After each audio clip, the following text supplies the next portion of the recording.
กำลังทยอยกันมาทยอยกันมาร่วมบุญกุศลฟ้าฝนก็ได้โปรยปลายลงมาเมื่อตะวันเกิดความชุ่มความเย็นขึ้นมาที่วังอนุสาวรีย์โลก235นะว่าเป็นฟ้าฝนที่เสมือนกันว่าเจ้าได้อนุโมทนาบุญครับพ่อแม่พี่น้องศรัทธาสาธุชนทั้งหลาย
เทวบุตรวดาตึงจะมาช่วยแต่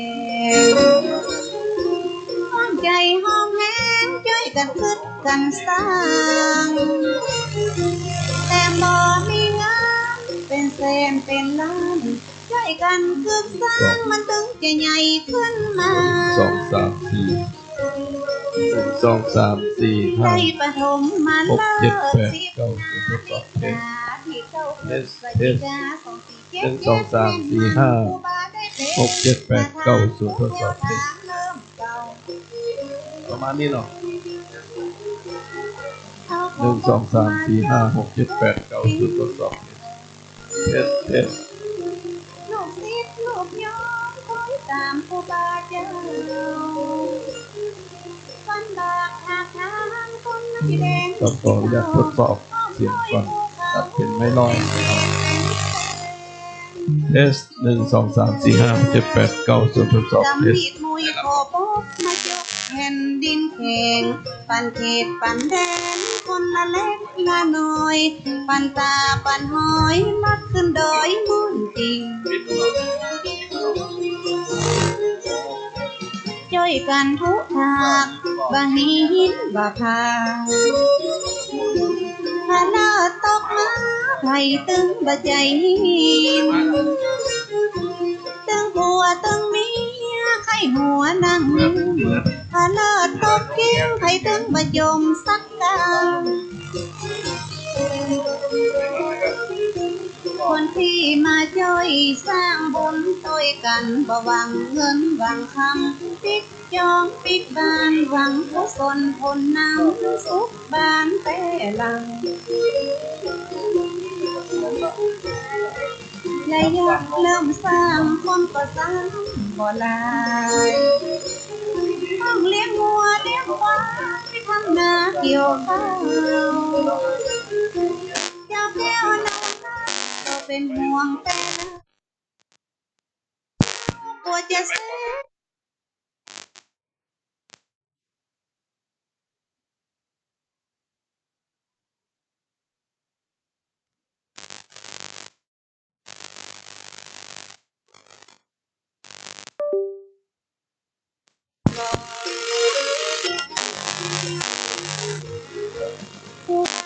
านเจ้าว่าบ่เดือดร้อนอย่าง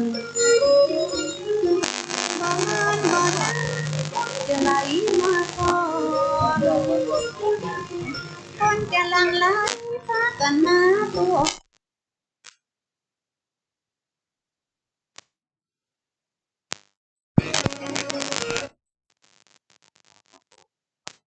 ที่ถึงบ่มีคนละเมืองร่วมสร้างตัดตรงไม่สร้างเป็นควันละ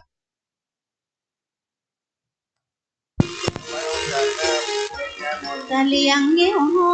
ใจลวกใจมาช่วยกันสร้างถนนยิ่งใหญ่หนุ่มเท่านักบุญลำปางเมืองกวางเมืองเป้าเป็นน่านพายาวเชียงแสนเชียงราย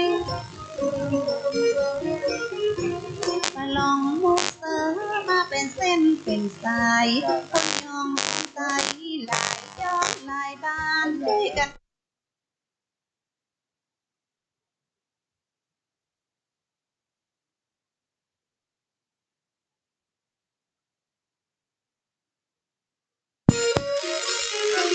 ตาในสิบว่าวัดมาเป็นทอยตามเจตนา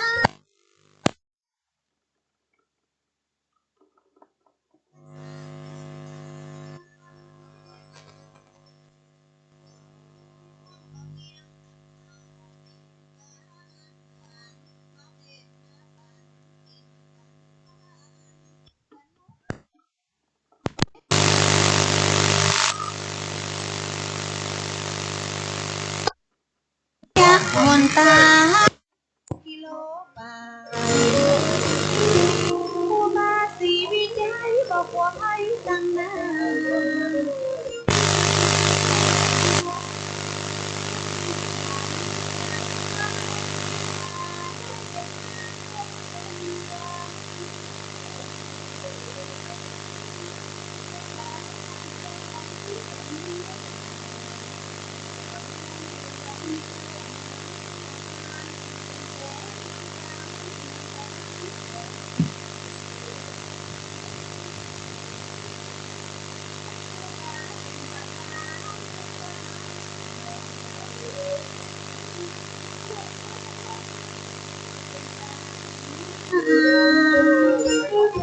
เหมือนพระองค์อินเป็นสารเมตตาทรงเทวดามาเกิดเมืองพรแต่บ่พูดว่าดามาช่วยสร้างถนนก็คือทุกคนที่มาช่วยคือสร้างเหมือนครูบาสินธรรมท่านได้อ้างกล่าวไว้ยิ่งใจใหญ่น้อยมาช่วยกันสร้างถนนท่องมาเป็นขายย้อมจะขอบวชเมื่อได้เจ้าเขาชนบทจะตุกยากไรต่างก็ยกมือไหว้มาขอติดตามครูบาท่องก็ให้มาบวชเล่าเรียนศึกษาผู้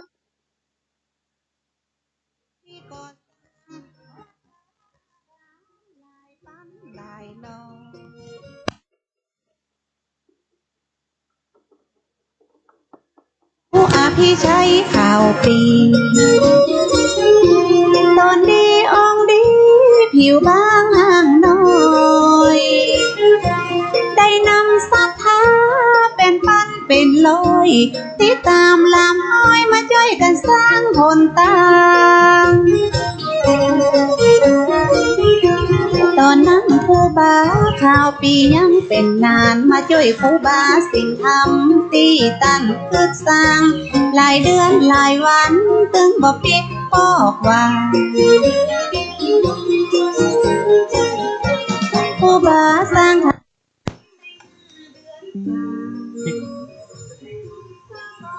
บ่ได้เฮาก็ขึ้นไปได้พี่น้องศรัทธาปากันยกมือไหว้พ้องต่อลังให้พ่อปาละมีครูบา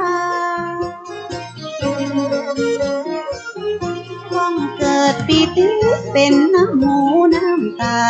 มีความศรัทธาครูบาท่านเจ้าไทยภูเขาพากันเฝ้าเวทลงเหมือนกับเนรมิตบอกคิดบอกฟังเมื่อเทวดาบันดาลหรือหูหันตัวห้องผู้บาสินทาชื่อเสียงดังกองดังไปตัวห้องถึงจันอินจันทองคนมาช่วยครูบาเหมือนหาฟ้าหาฝนพอเต็มถนนขึ้นบนดอยว่าอันกำน้ำหนตางก็เสร็จงามเรียบลงวันที่30ตรงกับ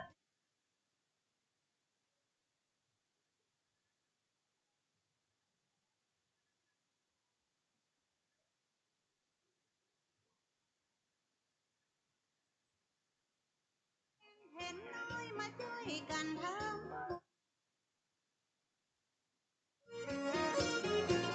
จะจัดพิธีทำบุญเปิดถนนเดือนเมษายน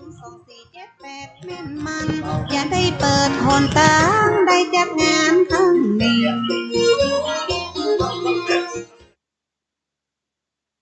จะได้เป็ดผู้บ้าข่าวปีอย่าได้ทำพิธีร่วมกันที่นี่คณะสัตว์มาหลายตางหลายตีลงท่าลงลีมาวัดศรีโสดาเตรียมเครื่องไตรยาตานแป่งปลาลำสืบยาตากะเกียมเตรียมดาสัทธามาแต่งเจ้าไตเจ้าหยองกะเลียงปลาลองเงี้ยวเจ้าแก้วนาวลักษ์มาร่วมพิธีเปิดถนนได้ขับรถยนต์คือครูบาได้นั่งคือได้เลิกได้ยามมาช่วยกันลุมครูบาได้นั่งรถขึ้นทุ่งตีกองสะบัดใจท่องฟ้อนท่องเต้นไปเป็นเส้นก็ขอจนไปถึงบันไดเจริญสุขเจริญธรรมกับพุทธศาสนิกชนทุกท่านที่ได้สดับรับฟังทางสถานีวิทยุศาสนา 104.50 เมกะเฮิรตซ์วัดฝ่ายหินมหาวิทยาลัยเชียงใหม่ทุกท่านวันนี้เป็นเสียงประชาสัมพันธ์พิธีจัดงานทำบุญตักบาตรมุทิตาลำลึกครบรอบวันคล้ายวันเกิดครูบาเจ้าศรีวิจัยสุติการได้146 ปีณอนุสาวรีย์ครูบาเจ้าศรีวิจัยวัดศรีโสดาพระอารามหลวงในเจ้าวันนี้ตรงกับวันอังคารที่11 มิถุนายน พุทธศักราช 2567 ทางวัดศรีโสดาร่วมกับศรัทธาวัดศรีโสดากองทุนน้อมรำลึกครูบาเจ้าศรีวิจัยได้จัดทำบุญกตัญญูถวายบูชาคุณในวันครบรอบวันคล้ายวันเกิดในวันนี้ก็ได้เตรียมการงานเพื่อเชิญชวนพุทธศาสนิกชนที่ได้รับทราบข่าวสารจากการประชาสัมพันธ์ในทางสถานีวิทยุทุกวันก็ดีและก็ได้ทราบข่าวทุกปีที่ได้เคยมาทำบุญที่ควงอนุสาวรีย์ครูบาเจ้านี่ก็ดีก็ได้เดินทาง มาร่วมกันเป็นงานที่ศิษยานุศิษย์ในแผ่นดินล้านนาทุกท่านได้เคารพนับถือณขวงอนุสาวรีย์ครูบาเจ้าศรีวิจัยสถานที่แห่งนี้เป็นประวัติศาสตร์ประวัติการสร้างทางขึ้นดอยสุเทพสร้างวัดวาอารามต่างๆในอดีตที่ผ่านมาเป็นระยะเวลา89 ปีในการสร้างทางขึ้นดอยสุเทพณจุดนี้เป็นที่ตั้งรูปเหมือนองค์อนุสาวรีย์ครูบาเจ้าศรีวิจัยเพื่อรำลึกนึกถึงคุณงามความดีของท่านเพราะฉะนั้นทางวัดศรีโสดาคณะกรรมการได้ดำเนินการจัดงานเพื่อได้เชิญชวนมวลหมู่พุทธศาสนิกชนท่านทั้งหลายได้มาร่วมสร้างบุญบารมีกับครูบาเจ้าศรีวิจัยตอนนี้โรงทานของปริมาดอนนาคลินิกคุณน้ำจิตตั้งตระกูลเบิ้ลก็ได้เอามาตั้งเป็นโรงทานก๋วยเตี๋ยวมาแต่เช้าตรู่เมื่อตี 5ก็ขอต้อนรับอนุโมทนาแล้วก็จะมีโรงทานอื่นๆที่ได้น้อมนำมาซึ่งอาหารข้าวหวานต่างๆที่ทุกท่านได้มีความประสงค์เอามาถวายทานแล้วก็จะได้น้อมนำเอาอาหารเหล่านี้ถวายเป็นภัตตาหารได้ต้อนรับพุทธศาสนิกชนที่ได้เดินทางมาร่วมกันทำบุญทำบาตรด้วยก็ขอต้อนรับเชิญชวนทุกท่านที่มาถึงแล้วเข้ามานั่งในปรามผามเต้นบางท่านก็ได้นำเอาภัตตาหารข้าวหวานอาหารแห้งอาหารสุกเพื่อจะได้น้อมนำมาทำบุญตักบาตรคณะสงฆ์วัดศรีโสดาจำนวน219 รูปในเมตตาบารมีธรรมพระเดชพระคุณหลวงปู่พระธรรมวชิรโกศลได้โปรดเมตตาให้ศิษยานุศิษย์พระสงฆ์สามเณรได้ออกมารับบิณฑบาตในนามคณะสงฆ์ในนามเจ้าภาพร่วมจัดงานรำลึกมุทิตาครูบาเจ้าศรีวิจัยครบรอบวันคล้ายวันเกิดชาตการ146 ปีที่ขวงอนุสาวรีย์ครูบาเจ้าศรีวิจัยแห่งนี้เพราะฉะนั้นก็ขอต้อนรับทุกท่านที่มาถึงในปรามผามเต้นแห่งนี้ก็มีโต๊ะได้เอาวางเรียงรายไว้ให้พุทธศาสนิกชนได้ตั้งอาหารใส่บาตรตั้งอาหารใส่บาตรการทำบุญตักบาตรก็จะเป็นทำบุญตักบาตรเป็นปริมณฑลรอบวงเวียนองค์อนุสาวรีย์ครูบาเจ้าศรีวิจัยแห่งนี้โดยคณะสงฆ์วัดศรีโสดาทุกรูปก็จะได้เมตตาลงมารับบิณฑบาตซึ่งก็ได้มีท่านสิทธิศักดิ์พิกุลชัยสุดท่านนายอำเภอเมืองเชียงใหม่เป็นประธานฝ่ายคฤหัสถ์ในพิธีทำบุญครบรอบวันคล้ายวันเกิดถวายมุทิตาจิตรำลึกครูบาเจ้าศรีวิจัยในวันนี้ก็ขอต้อนรับทุกท่านที่ได้เดินทางมาถึงแล้วได้จับจองโต๊ะวางอาหารได้ด้านหน้ารอบวงเวียนขององค์อนุสาวรีย์ครูบาเจ้าศรีวิจัยที่ได้เอาไว้ถวายการต้อนรับ บรรดาพ่อแม่ศรัทธาสาธุชนทุกท่านสำหรับโรงทานที่ได้แจ้งมาทางพระหลวงจรัญคำสอนรวมทั้งหมดมีอยู่21โรงทานแล้วก็อาจจะมาเพิ่มเติมแถมก็ขอมาแจ้งรายนามรายชื่อได้ที่เฮาท่านทั้งหลายจะได้ร่วมสร้างบุญกับครูบาเจ้าศรีวิจัยซึ่งก็มีแม่ค้าดอกไม้โต๊ะเก้าปรีมาดอนนาคลินิกทวีปันราชทีตะพักน้องเอ็นน้องอ๋อยงามนิดแพรรุ่งสุพิษหลุยบุญเพ็งและก็ผ่องศรีชนกอุมาพรวรรณสอน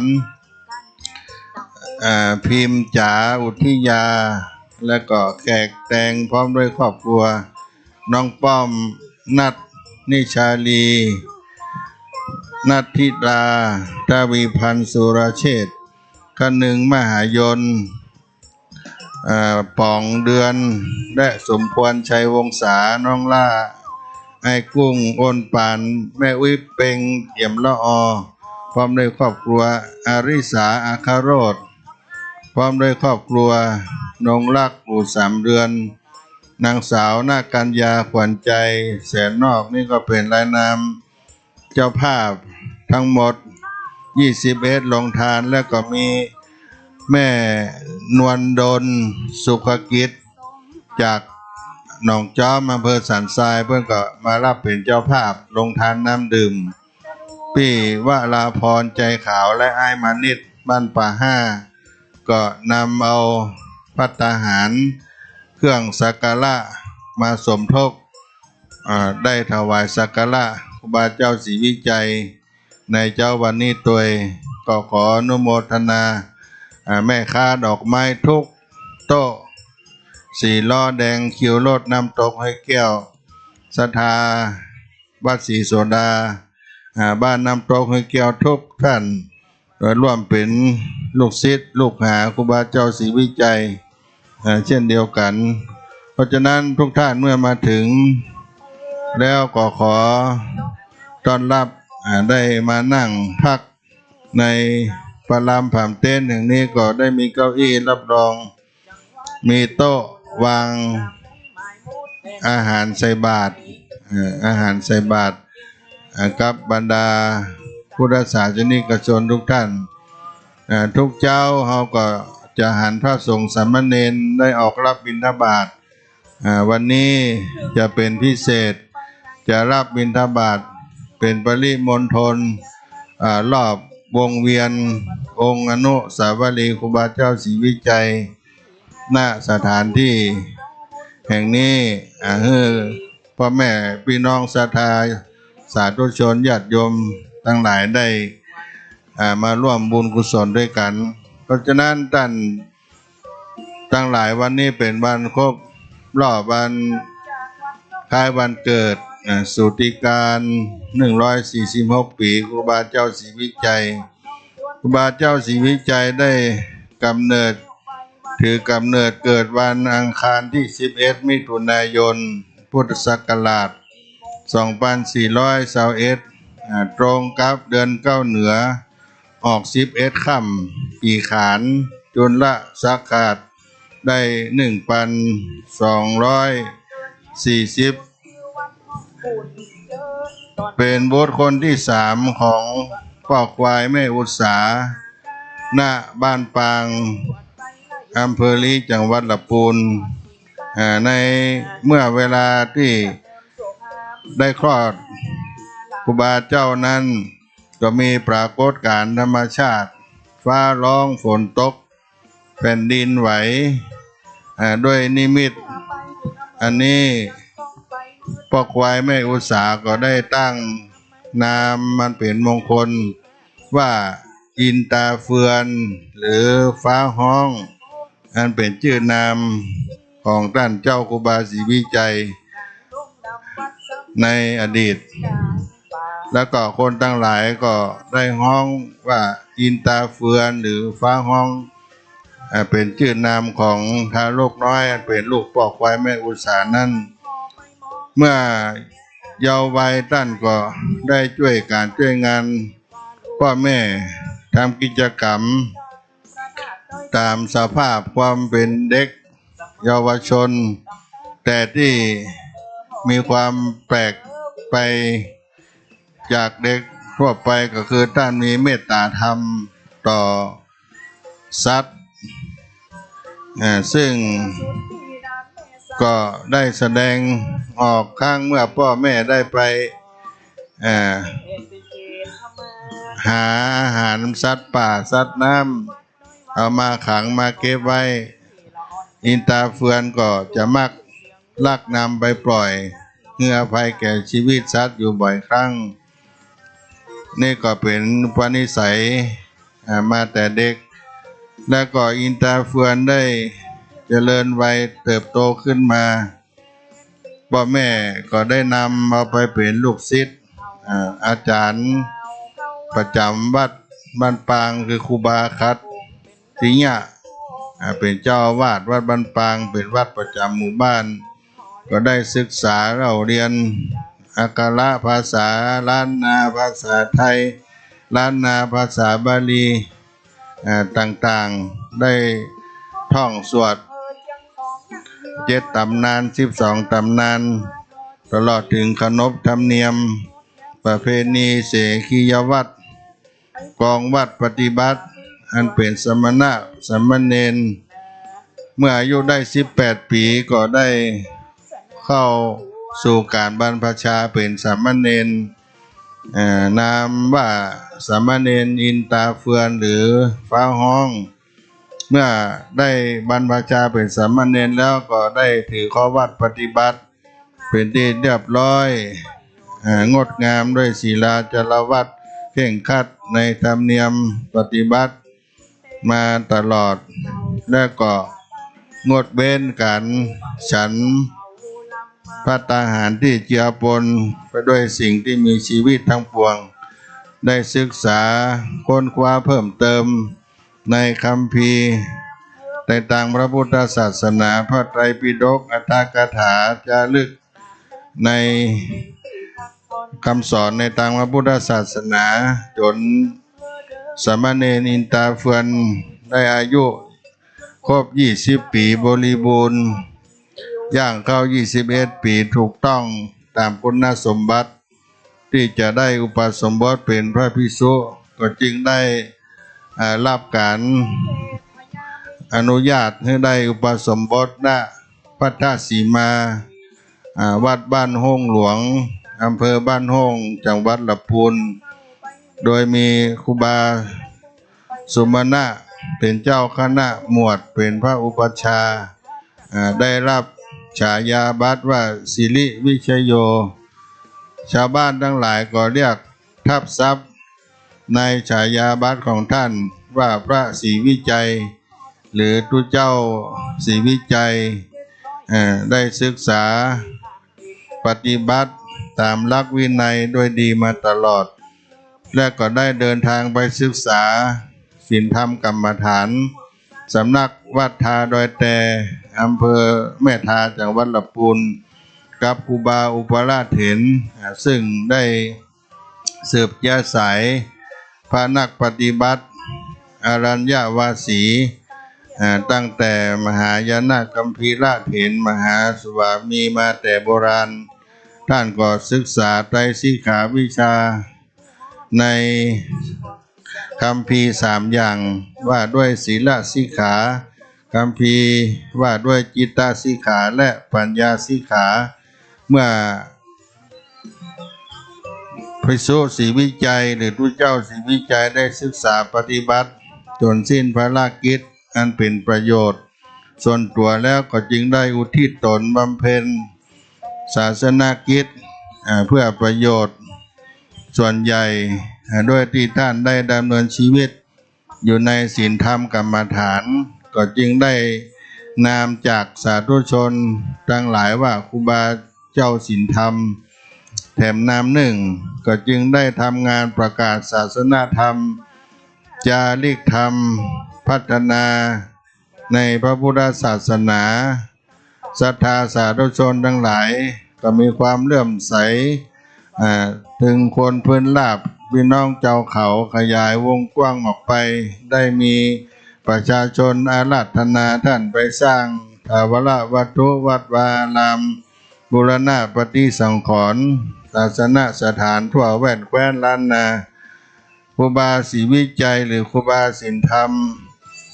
ได้สร้างถนนขึ้นดอยสุเทพท่านได้ทำงานเพื่อเผยแพร่พระพุทธศาสนาตั้งแต่อายุ25 ปีจนถึงมรณภาพไปเพราะฉะนั้นคนทั้งหลายทั่วภาคเหนือก็ได้มีความนับถือท่านได้มรณภาพเมื่อวันที่21 กุมภาพันธ์ 2481สิริรวมอายุได้60 ปีเศษผลงานที่ครูบาเจ้าสรีวิจัยครูบาสินธรรมประกาศศาสนาธรรมเพื่อพุทธศาสนิกชนได้ทราบซึ่งในหลักธรรมคำสอนในพระพุทธศาสนานั้นเป็นอย่างมากได้เป็นประธานสร้างวัดวาอารามบูรณะปฏิสังขรณ์ทั่วภาคเหนือ108 แห่งท่านครูบาเจ้าสรีวิจัยหรือครูบาสินธรรมก็จึงได้รับขนานนามอีกนามหนึ่งว่าตนบุญแห่งล้านนาไทยท่านได้เป็นพระสงฆ์ที่ได้สร้างคุณงามความดีมาตลอดในชีวิตของท่านขอเจริญพรเด้อญาติโยมที่ได้เดินทางมาถึงร่วมบุญในวันนี้อยู่ที่ไหนก็ว่าลืมไปสารพีเนาะขอต้อนรับพี่น้องสารพีเนาะมาทุกปีได้ร่วมบุญในวันนี้ก็มาถวายทานร่วมครูบาเจ้าศรีวิจัย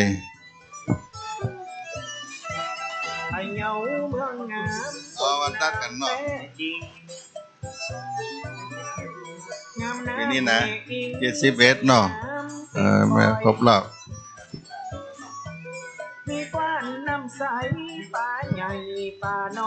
คณะพี่น้อง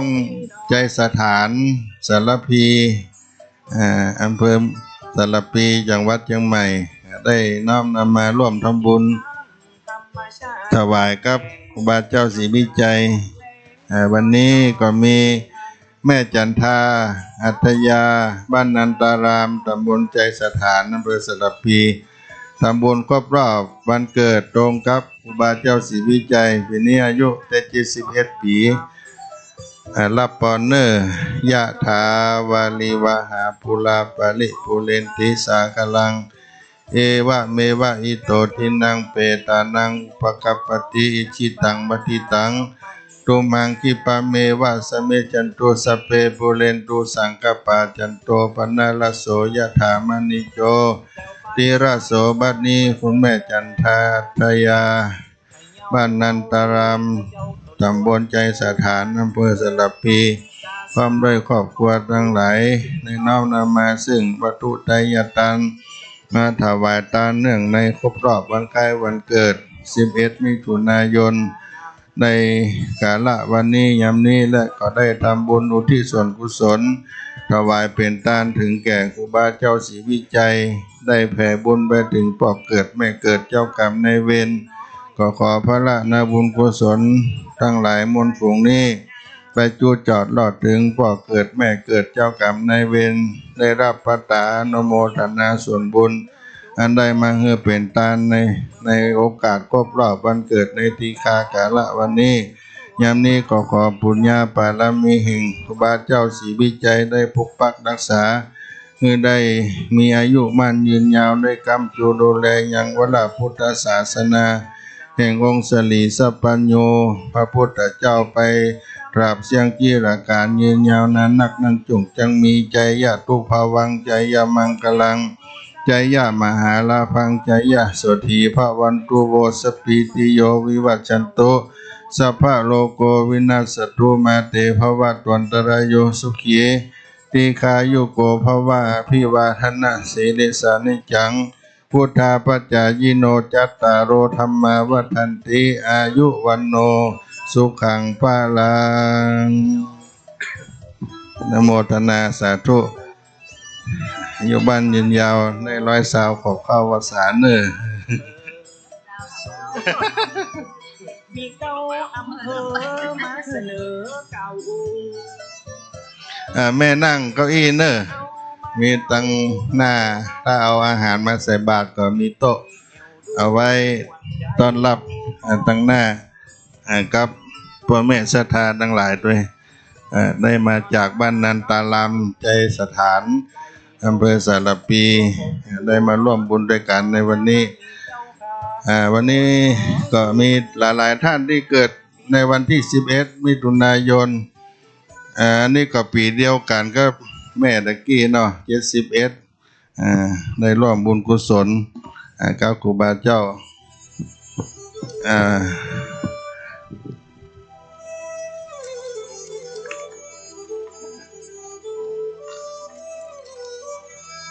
ไหนพวกเล็กโจ้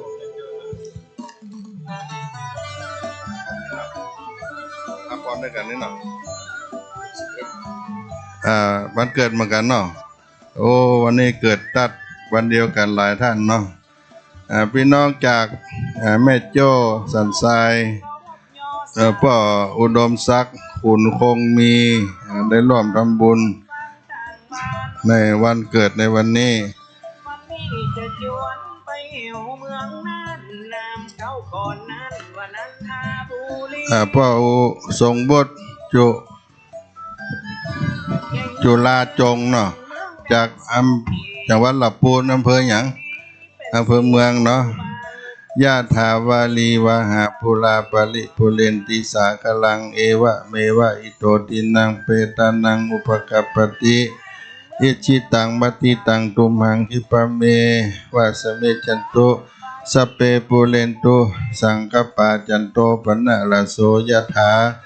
มานิโจติละโสบัดนี้พ่ออุดมศักดิ์ขุนคงมีและพ่อทรงวุฒิจุฬาคงได้น้อมนำมาถวายทานยังโอตนาพิกาหารสังฆทานในกฐำบุญครบรอบวันคล้ายวันเกิด11มิถุนายน2567ในตีฆากาละอันนี้ยามนี้ก็ขอได้เป็นพระนาบุญกุศลที่ได้มาทาปนาถวายให้เป็นทานร่วมบุญกุศลกับครูบาเจ้าศรีวิจัยในตีฆากาละวันนี้ยามนี้ให้เป็นพระนาบุญให้ได้อยู่เย็นเป็นสุขให้ได้มีอายุมั่นขวัญยืนได้กุมกำจูดูแลยังพระพุทธศาสนาแห่งองค์สรีสัพพัญญูพระพุทธเจ้าไปเสียงกีฬาการยืนยาวนานนักนั้นจุงจะมีใจยะตุภวังใจยะมังคลังใจยะมหาลาภังใจยะสุธีภะวันตุโวสปิติโยวิวัจจันตุสัพพะโลกโกวินาสันตุมาเตภวัตวันตรโยสุขีทีคายุโกภวะพิวาธนาสีลิสานิจังพุทธาปัจจายโนจัตตาโลธรรมาวัฏันติอายุวันโนสุขังปะลังสาธุอนุโมทนาเนอเจิญนั่งเก้าอี้รับรองนานๆเนอถ้านำภัตตาหารใส่บาตรมาก็เจิญเอาตั้งบนโต๊ะที่ตั้งเอาไว้ล้อมรอบองค์อนุสาวรีย์พระบาทเจ้าศรีวิจัยได้เนอก็ได้ทำบุญภายมีดอกไม้ธูปเทียนจะมาใส่ขันแก้วทั้ง3ก็นำเข้ามาปุจจาขันแก้วทั้ง3ด้านในวันนี้ทางวัดศรีโสดาพระอารามหลวงและก็คณะกรรมการผู้ดำเนินงานจัดงานครบรอบวันคล้ายวันเกิดชาตการ146ปีครูบาเจ้าศรีวิจัยก็ได้ทำเหรียญครูบาเจ้าศรีวิจัยผ้ายันปาลามี9จันทร์ผ้ายันปาลามี30ตัดเป็นรูปเหมือนครูบาเจ้าเอาแจกเป็นที่ระลึกในวันนี้ตัวก็คนใดท่านใดมาก็จะได้รับผ้ายันเหรียญครูบาเจ้าใน อนุสาวรีย์แห่งนี้หลังจากได้ทำบุญในเจ้าวันนี้เสร็จแล้วก็จะให้ท่านนายอำเภอเมืองเชียงใหม่เป็นผู้มอบให้กับพุทธศาสนิกชนทั้งหลายที่ได้เดินทางมาร่วมทำบุญกับวัดสลีโสดาพระอารามหลวงคณะศรัทธา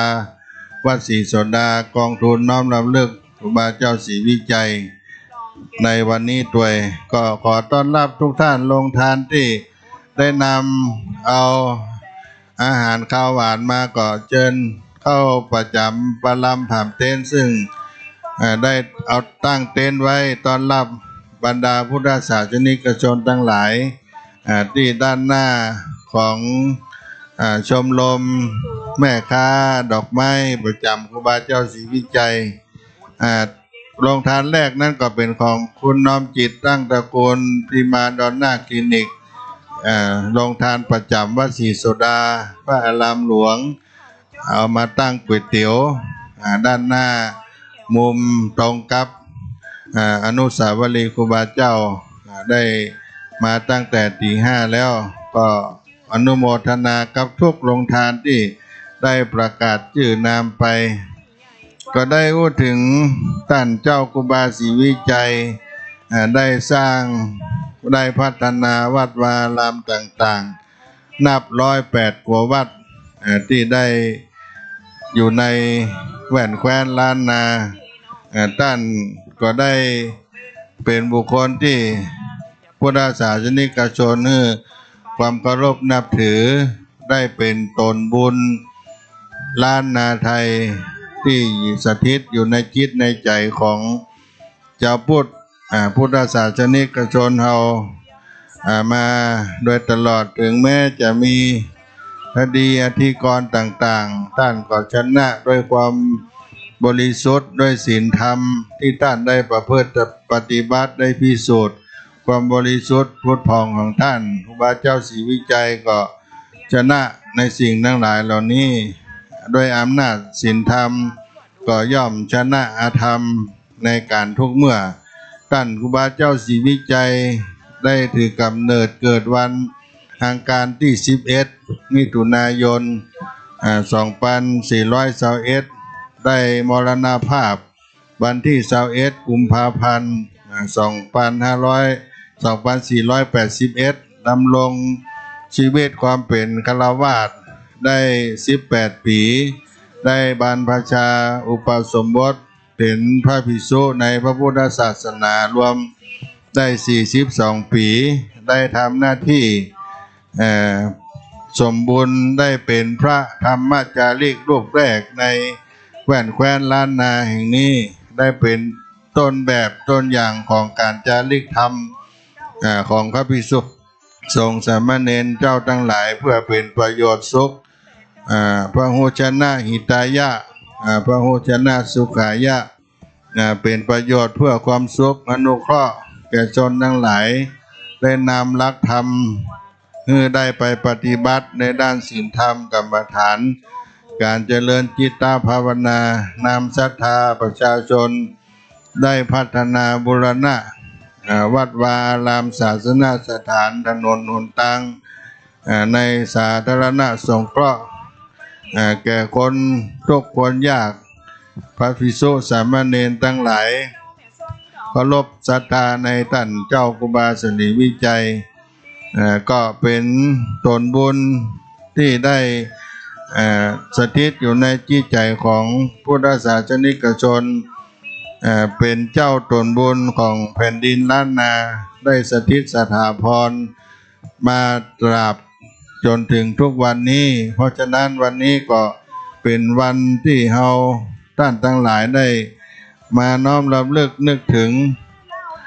ครูบาเจ้าศรีวิจัยเนื่องในโอกาสที่มันตรงกับวันเกิดของท่านย้อนหลังไป146 ปี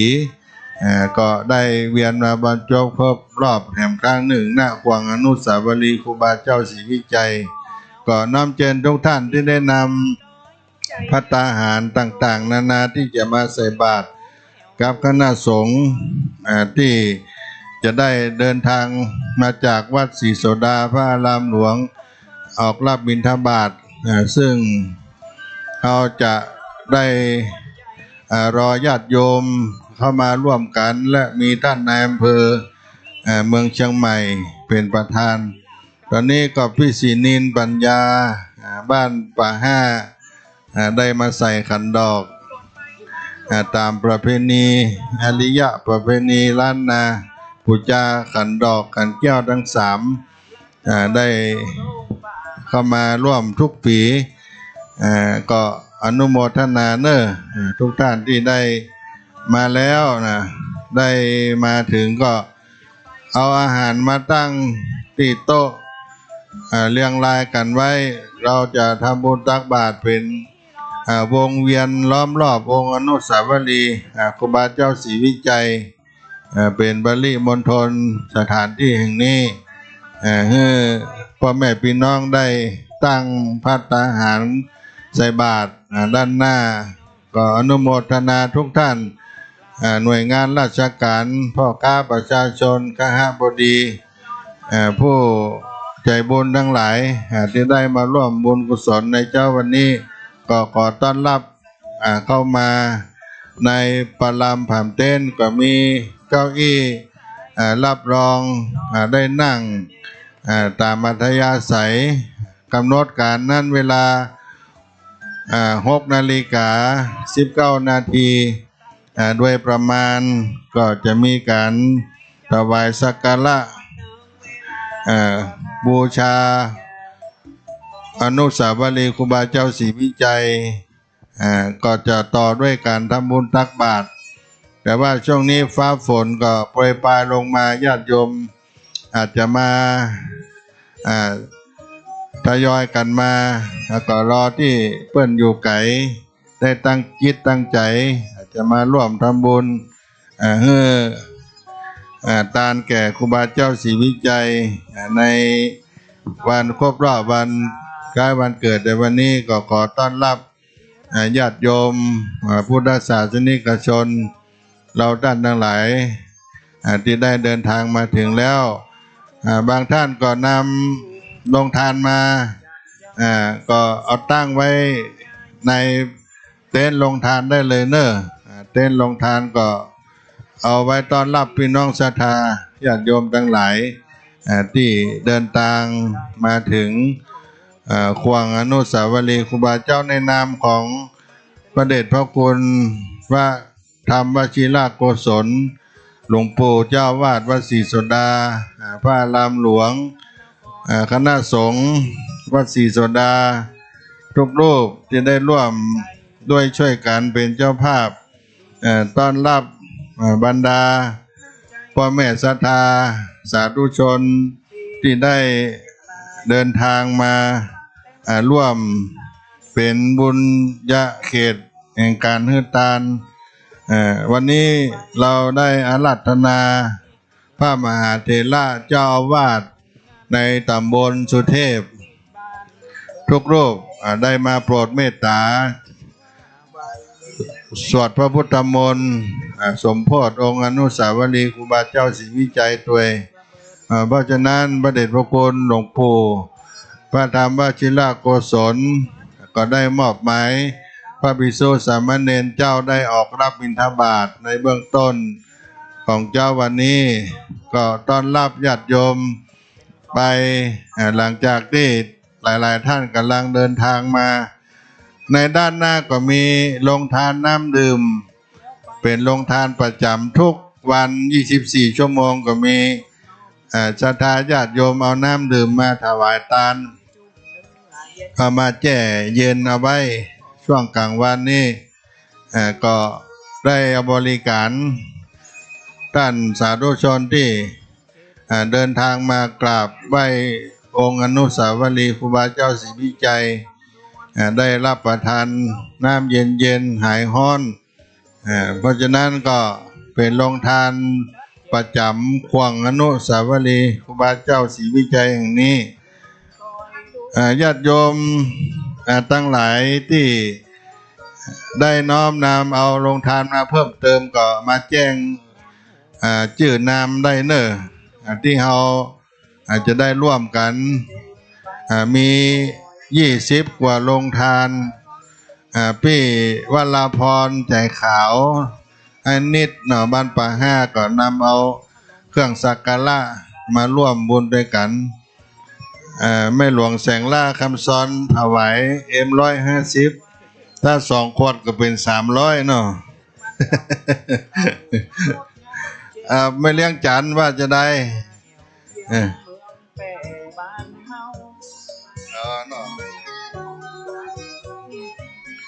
แม่จันคำปันสีพรมเนาะเอาใส่นี่เนาะแม่จันคำพันสีวงเนาะได้ทำบุญและครอบครัวมีคนเดียวและครอบครัวเนาะ อันนี้เนอะต้อนรับอันนี้เข้ามาสัพพิติโยวิวัจจันตุสัพพะโลกวินาศตุมาเตภวตวันตรายโยสุขีติกายุโกบัดนี้แม่จันคำพันสีวงความด้วยลูกเต้าหลานเลนนำมาถวายทานอุทิศส่วนกุศลให้ครูบาเจ้าศรีวิจัยก็ขอเป็นพระรานาบุญกุศลให้ได้ทานนี้แล้วอยู่เย็นเป็นสุขได้เจริญรุ่งเรืองในบวรพระพุทธศาสนาได้กำจูโจตกาศาสนาแห่งองค์สลีสัพพัญโญพระพุทธเจ้าได้กินได้ทานไปใจนั่นจุกจังมีสัพพิติโยวิวัจจันตุสัพพะโลกวินาศสันตุมาเตภวตวันตรายโยสุขีติกายุโกเพราะว่าอภิวาทนาสีลิสานิจังพุทธาปัจจายโนจัตตาโลธรรมาวัฏันติอายุวันโนสุขังปะลังเย็นเป็นสุขประจันคำอันนี้มาถึงเจ้าแล้วเนาะมาด้วยกันหลายคนอยู่กันเนาะสถาบันป่าห้าสลับเปาเอาสลับเปามาด้วยเนาะลงทานอันนี้ปีวราพรแจกขาววันนี้สัปปายามปะกะญอเนาะ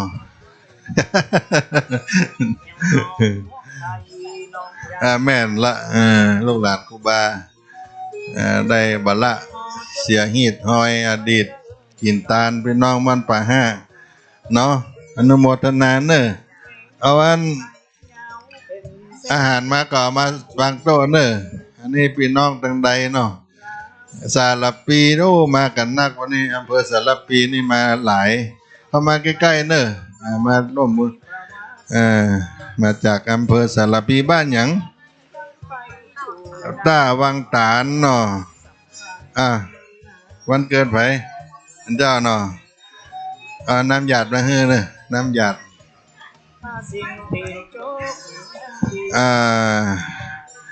วันนี้ก็มาทำบุญวันคล้ายวันเกิดญาถาวาลีวาหาภูลาปริภูเรนติสากลังเอวะเมวะอิโตตินังเปตานังอุปกัปปติอิชิตังบัติตังตุมหังกิปะเมวะสมิจจันโตสเปภูเรนตุสังกปะจันโตปนะละโสบัดนี้หมายมีเจ้ามูลสตาโยมกันนิกาอินตะจากอำเภอสารปีก็ได้น้อมนำมายังปัจจัยไตยวัตถุทานมาทปนาทำบุญถวายเป็นทาน1 วันครบรอบวันเกิด11 มิถุนายนในวันนี้และถวายปูชาศีลาที่กุลบุญแห่งครูบาเจ้าศรีวิจัยในการทำบุญครบรอบชาตการ146 ปีครูบาเจ้าศรีวิจัยในตีฆากาละวันนี้ณควงอนุสาวรีย์ครูบาเจ้าศรีวิจัยวัดสลีโสดาพระอารามหลวงจังหวัดเชียงใหม่หากได้มีกรรมกรรมภาธนาด้วยประการใดแล้วก็ขอให้ได้สมดังกรรมกรรมภาธนาไปจนอย่างจุปาการบนกินบนตานได้ปกปักรักษาให้ได้มีอายุมั่นยืนยาวได้120 ขวบเข้าวัดสาได้กำจัวโจตกาศาสนาไปจิตใจเพื่อได้อยู่เย็นเป็นสุขไปได้มีภาธนาได้แล้วก็ขอให้สมดังมโนรสหอดไทยไปจนอย่างจุปาการนั้นจุงจังมีใจยะทุกภวังใจยะมังกลังใจยะมหาลาภังใจยะโสถีภวันตุโวจัตตาโลธรรมาวัฏันติอายุวันโนสุขังปะลังอนุโมทนาไม่เลี้ยงกันนิกาอินตะจากสลับปีบ้านอย่างเหรอ อาตาวังตานเนาะมาทุกปีเนาะเกิดวันเดียวกันกับครูบาเจ้าพอดีก็เจิญตามอัธยาศัยเนอะ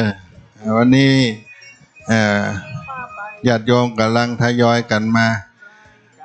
ได้ร่วมบุญกุศลด้วยกันคนแม่นงรักหมู่สามเรือนแม่เลี้ยง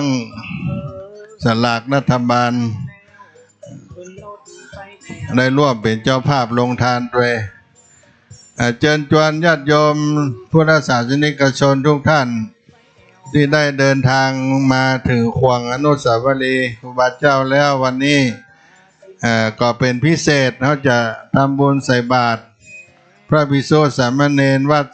สลีโสดาหมดวัดหมดวัด200 กว่ารูปได้โปรดเมตตาธรรมในพระเดชพระคุณหลวงปู่พระธรรมวชิรโกศลเจ้าวาดวัดสลีโสดาอายุของวัดสลีโสดาปีนี้ก็ได้ครบ89 ปีแล้วก็หลวงปู่เจ้าวาดก็อายุได้89 ปีปีหน้าจะครบรอบ90 ปีวัดสลีโสดาพระอารามหลวงตอนนี้ทางกองทุนน้อมรำลึกครูบาเจ้าศรีวิจัยได้เป็นเจ้าภาพสร้างบันไดพญานาคประติมากรรมล้านนาไทยในด้านหลังอนุสาวรีย์ครูบาเจ้านี้เป็นจำนวนเงินประมาณได้5 ล้านบาทเพื่อเป็นบันไดพญานาคเพื่อให้พุทธศาสนิกชนได้ขึ้นไปกินไปตาลบนวัดศรีโสดาพระอารามหลวงกำลังอยู่ในช่วงการก่อสร้างและจะได้เฉลิมฉลองบันไดพญานาคในโอกาสครบรอบ90 ปีวัดสลีโสดาพระอารามหลวงโดยศรัทธาวัดศรีโสดาเฮาก็คือกองทุนน้อมรำลึกที่ได้ดูแลครูบาเจ้าศรีวิจัยเป็นจำนวนเงิน5 ล้านบาทในด้านหลังอนุสาวรีย์ครูบาเจ้าศรีวิจัยแห่งนี้การทำบุญทุกครั้งก็จะได้รวบรวมปัจจัยเอาไว้บูรณะช่วยวัดวาอารามของวัดสลีโสดาได้เทถนนยางบัดตอยขึ้นวัดศรีโสดาประมาณ1 ล้าน กว่าบาทสร้างสุขาห้องน้ำสร้างศาลาธรรมกตัญญูได้บูรณะวัดวาอารามวัดสลีโสดาก็นับเกือบเป็น10 ล้านบาทที่ผ่านมาก็เชิญชวนทุกท่านได้มีโอกาสร่วมกันสร้างบันไดพญานาคสร้างพระพุทธรูปพุทธสิงหิงพระสิงห์1 เจียงแสนที่เราจะได้มีโครงการพุทธอุทยานธรรมวชิรโกศลถวายปูชาคุณครูบาเจ้าศรีวิจัยและถวายปูชาธรรมในพระเดชพระคุณพระธรรมวชิรโกศลในโอกาสวัดสลีโสดาครบ90 ปีในโอกาสพระเดชพระคุณหลวงปู่อายุวัฒนมงคล90 ปีในปี2568ที่จะมาถึงนี้ดังนั้นก็ขอประกาศให้ญาติโยมว่าการทำบุญควงครูบาเจ้าศรีวิจัยนั้นก็ได้สร้างถวายเป็นทานให้กับครูบาเจ้าศรีวิจัยหลายสิ่งหลายอย่างเพราะฉะนั้นก็กำลังดำเนินการสร้างบันไดพญานาคประติมากรรมล้านนาที่จะงดงามและก็ให้พี่น้องสาธุชนได้เดินขึ้นลงไปทำบุญมีโอกาสจะได้สร้างพระพุทธรูปพระสิงห์1ในอนาคตต่อไปเป็นสิ่งที่ได้ร่วมกันสร้างบุญบารมีกันกับครูบาเจ้าศรีวิจัยก็ขอประชาสัมพันธ์บอกบุญว่าวันนี้เขาได้กินได้ทานร่วมกับครูบาเจ้ามาตั้งในแม่แม่วันนาบัดได้หันหน้ากันตั้งแต่โควิดมาเนี่ย ได้มาร่วมด้วยกันเนาะนั่งได้ก็ได้เนาะฮะเก้าอี้ก็ได้ยืมมาสักตัวยืมมาก่อนเนาะแม่วันนาก็รอพุทธศาสนิกชนเฮาท่านทั้งหลายได้ร่วมกันสักกรรม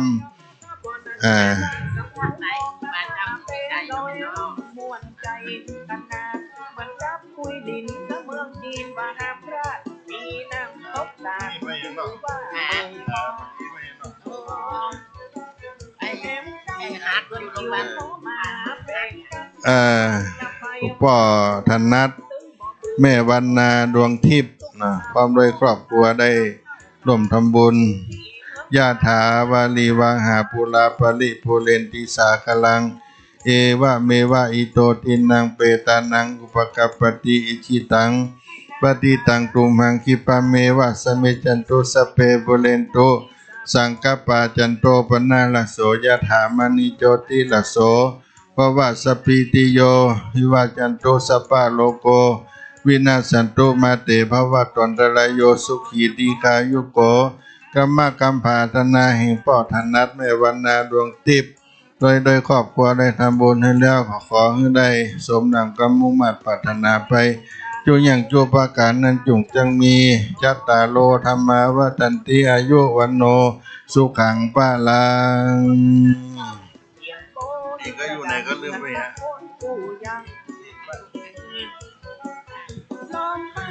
ตอนนี้ท่านนายอำเภอ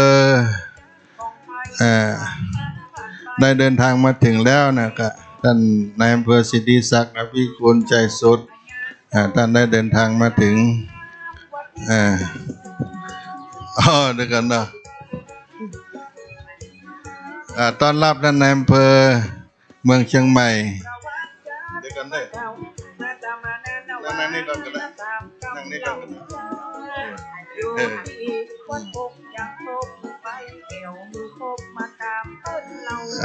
ท่านนายอำเภอกับพ่อกำนันเดินทางมาถึงสักกรรมเนาะได้มานั่งพักกันสักกรรมเนาะก็ได้เป็นนาบุญกุศลพ่อกำนัน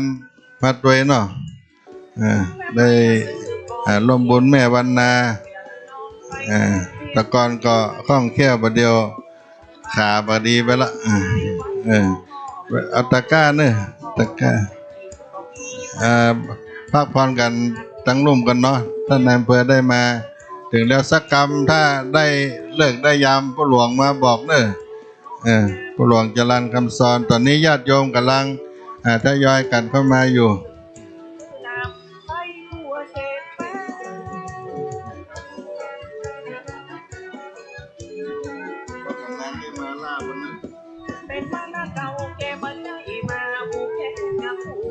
วันนี้วันเกิดตรงกับครูบานักเนอท่านร้อยโทวันชัยหานชนบทได้ร่วมทำบุญวันเกิดได้อยู่ที่ถวายทานครูบาเจ้าศรีวิจัยขอบุญบารมี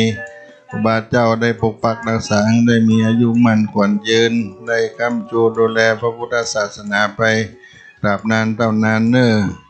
ยะถาวาลีวาหาปุราปริปุเรนติสาคลังเอวะเมวะอิโตทินังเปตานังอุปกัปปติอิชิตังปฏิตังตุมหังคิปะเมวะสมิจันตุสเปปุเรนตุสังกปาจันโตปนาลโสยะถามณิโชติลโส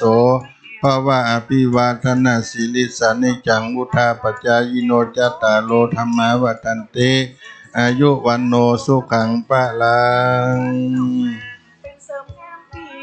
บูชาครูบาก่อนบ่หลวงว่าได้อาจารย์จุฑาราชสมบัติอาจารย์แม่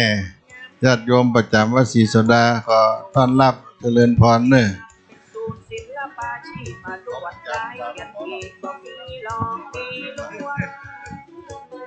หลวงเอาเนาะไหว้ครูบาก่อนเนาะก็ได้โอกาสนี้ขอเชิญท่านนายอำเภอเมืองเชียงใหม่และข้าราชการไปถวายสักการะครูบาเจ้าศรีวิจัยด้านหน้าก่อนเนอะคุณแม่ คุณพ่อพินิจแม่อำไพศรีวิจัยจากสานกำแพงได้ร่วมบุญกุศลเนอสปีติโยวิวัจจันตุสัพพะโลโกวินาศตุมาเตภวตวันตรายโยสุขีตีคายุโกภวะวิวาทนาสิลิสานิจังพุทธาปัจจายโนจัตตาโลธรรมาวัฏันตุอายุวันโนสุขังปะลังโอกาสนี้ในเบื้องต้นเวลาอาจจะเลื่อนไปสักเล็กสักน้อยเนื่องจากญาติโยมกำลังทยอยกันมาแต่ว่าในเบื้องต้นนี้ขอได้นำท่านทั้งหลายได้ถวายสักการะองค์อนุสาวรีย์ครูบาเจ้าศรีวิจัยในเบื้องต้นก่อนในโอกาสนี้ขอเชิญท่านนายอำเภอเมืองเชียงใหม่ท่านสิทธิศักดิ์อภิกุลชัยสิทธิ์อภิกุลชัยสุดเป็นประธานฝ่ายคฤหัสถ์ได้จุดเทียนธูปถวายสักการะองค์อนุสาวรีย์ครูบาเจ้าศรีวิจัยในโอกาสนี้และก็ขอเจริญพรเชิญพุทธศาสนิกชนได้ไปยืนด้านหลังท่านนายอำเภอสิทธิศักดิ์อภิกุลชัยสุดเพื่อได้น้อมถวายสักการะองค์อนุสาวรีย์ครูบาเจ้าศรีวิจัยถวายเครื่องสักการะหมักสุ่มหมักเบงต้นเพิงต้นเตียนและเครื่องบูชาต่อครูบาเจ้าศรีวิจัยในปริมณฑลขวางอนุสาวรีย์ครูบาเจ้าท่านนายอำเภอ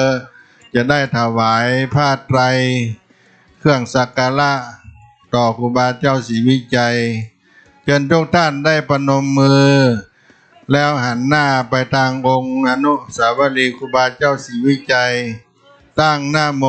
สามจบพร้อมกันนะโมตัสสะภะคะวะโตอะระหะโตสัมมาสัมพุทธัสสะนะโมตัสสะภะคะวะโตอะระหะโตสัมมาสัมพุทธัสสะนะโมตัสสะภะคะวะโตอะระหะโตสัมมาพุทธัสสะอะยังวุจติสิริวิชโยนามะมหาเถโลอุตตมะสีโลนาละเทเวหิปูชิโตโสละโหปัจจยาตินังมหาลาภาภวันตุเมอหังวันตามิสัพพตาอหังวันตามิศีลสาอหังวันตามิสัพพโสสีวิชัยชนะมหาเถโลสัพพลาโภนิรันตรังตะมหังสังฆังศีลสานะมามิวันตามิพันเตสัพพังอปะละตังกัมมัตถะเมมายากาตังปุญญังสามินาอนุโมทิตาปังมินากาตังปุญญังไมหังทาตปังสาธุสาธุอนุโมทามิก็เชิญทุกท่านได้เข้าประจำโต๊ะอาหารบิณฑบาตด้านปริมณฑลรอบวงเวียนองค์อนุสาวรีย์ครูบาเจ้าศรีวิจัยซึ่งเราท่านทั้งหลายได้อาราธนาพระมหาเถรานุเถระในวัดสลีโสดาพระอารามหลวงได้โปรดเมตตารับบิณฑบาตเข้าประจำที่เมื่อเข้าประจำที่แล้วก็ได้ยกเอาภัตตาหารอันใดอันหนึ่งขึ้นมาพอที่ยกได้เพื่อจะได้ตั้งจิตอธิษฐานโยงเข้าบาตรณโอกาสนี้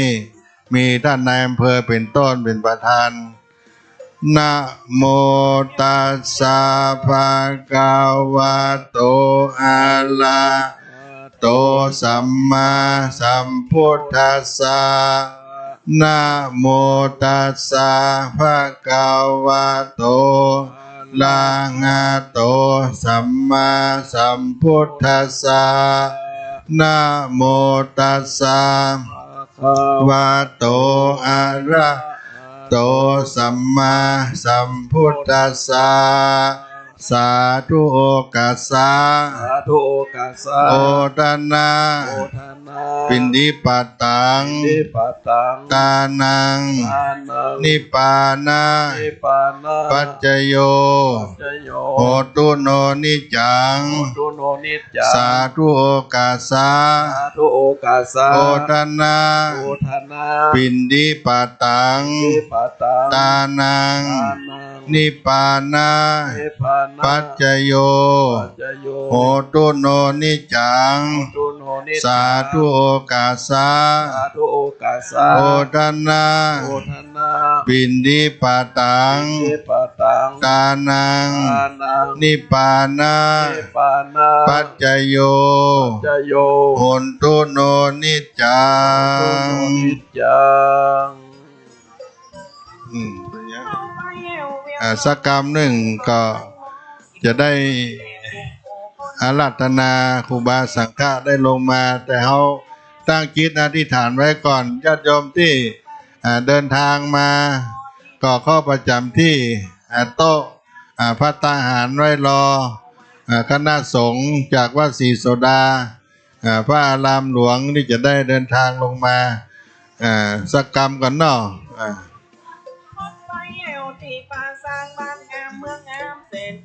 คุณแม่นวลโดนสุขกิจเนาะ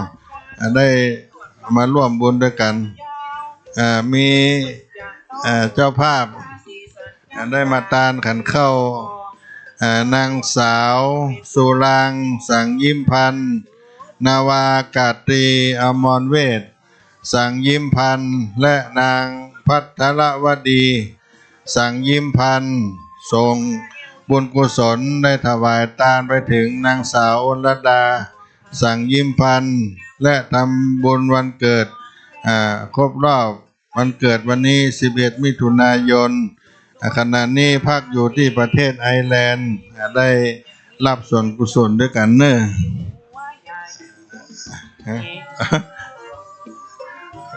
นั่นดงคำปวงเนาะผมได้เขียนชื่ออยู่ไม่โจเนาะทำบุญวันเกิดด้วยยะถาวาลีวาหาปุราปาลิปุเรนติสากลังเอวะเมวะอิโตตินังเปตานังอุปกัปปติเอจิตังบัติตังกุมหังคิปะเมวะสมิจันโตสัพเพปุเรนตุสังกปาจันโตปนะละโสยะถามานิโจติละโสภวะสปิติโยวิวัจจันตุสัพพะโลกโควินัสสตุมาเตภวะตวันตรายโยสุขีตีกายุโกภวะอภิวาทนาสิริสานิจังบัดนี้หมายมีแม่นวันโดนสุขกิจพร้อมด้วยพวกหลานทั้งหลายก็ได้น้อมถวายทานถวายอาหารหนึ่งในครบรอบวันคล้ายวันเกิดแม่นวลโดนสุขกิจและทำบุญถวายทานให้กับครูบาเจ้าศรีวิจัยในตีฆากาละวันนี้ยามนี้ถวายลงทานน้ำดื่มถวายให้ครูบาเจ้าศรีวิจัยขอเป็นพระนบุญกุศลในตีฆากาละวันนี้ยามนี้นั้นจุงจะมีสัตติติโยวิวัจจันตุสัพพะโลกโกวินาสันตุมาเตภวะตวันตรายโยสุขีติขายุโกภวะพิวาทนาสิริสานิจังพุทธาปัจจายโนจัตตาโลธรรมาวัฏันติอายุวันโนสุขังปะลังถู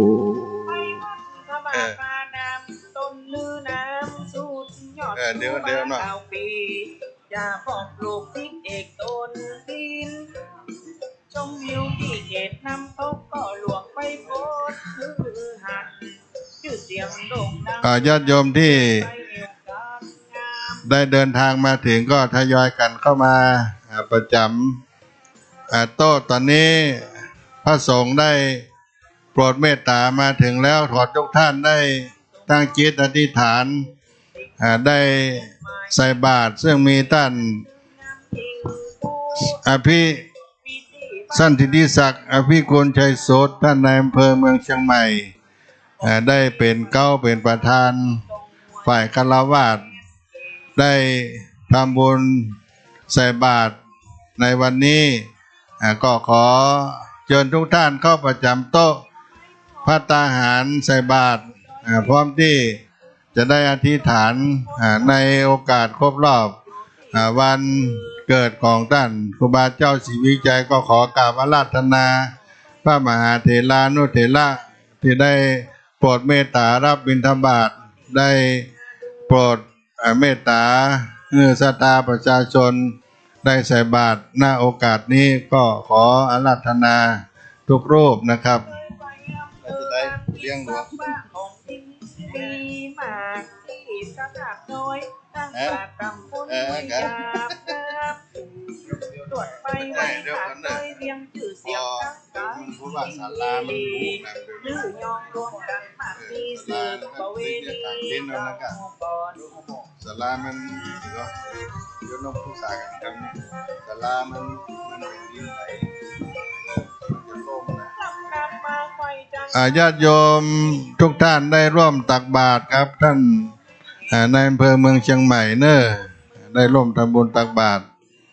คณะสงฆ์วัดสลีโสดาพระอารามหลวงได้โปรดเมตตารับอาหารบิณฑบาตจากญาติโยมทุกท่านเนอะไปใส่บาตรกันนั้นคนนั้นยกเอาไปทั้งหลัง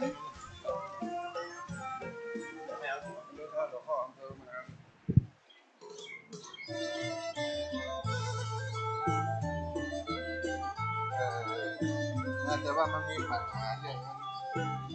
อาคารเนี่ยตรงนี้นะจะได้พอกันเนาะเดินมาเหี่ยวเมืองสามหมอกขอดอกบัวดอกงามเห็นหมุนกลางก้นโกลายเส้นดินแดงเราดอกมาพลน้ำน้ำแม่สอนจะเข้าปิดก่อนขยายวันนี้เอาปลากันไปเด็ดเจ้าใจก็ขอเชิญทุกท่านที่เดินทางมาถึงแล้วนะร่วมตักบาตรคณะสงฆ์วัดศรีโสดาพระอารามหลวงได้โปรดเมตตารับอาหารบิณฑบาตซึ่งการทำบุญตักบาตรนั้นก็ถือว่าเราท่านทั้งหลายได้ร่วมลำลึกนึกถึงท่านครูบาเจ้าศรีวิจัยเป็นความงดงามอย่างหนึ่งในการทำบุญตักบาตรพระสงฆ์สามเณรมีมากมายหลายรูปญาติโยมก็ได้นำใส่รูปละชิ้นเพื่อจะได้ครบทั้งหมดวัดศรีโสดาจะได้ครบด้านหลังที่เดินทางมาก็จะได้มีโอกาสรับบิณฑบาตจากญาติโยมรูปละชิ้นก็จะได้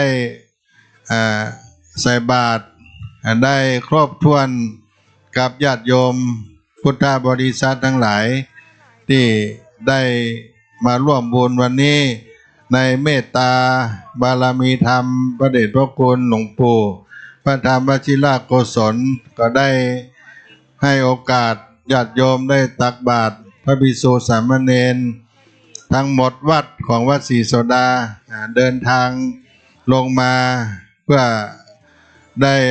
รับอาหารบิณฑบาตให้กับหมู่เฮาท่านทั้งหลายนำภัตตาหารข้าวหวานมาใส่บาตรให้ได้ครบทุกรูปทุกองค์ก็ใส่องค์ละชิ้นจะได้ครบพระเถรานุเถระที่ได้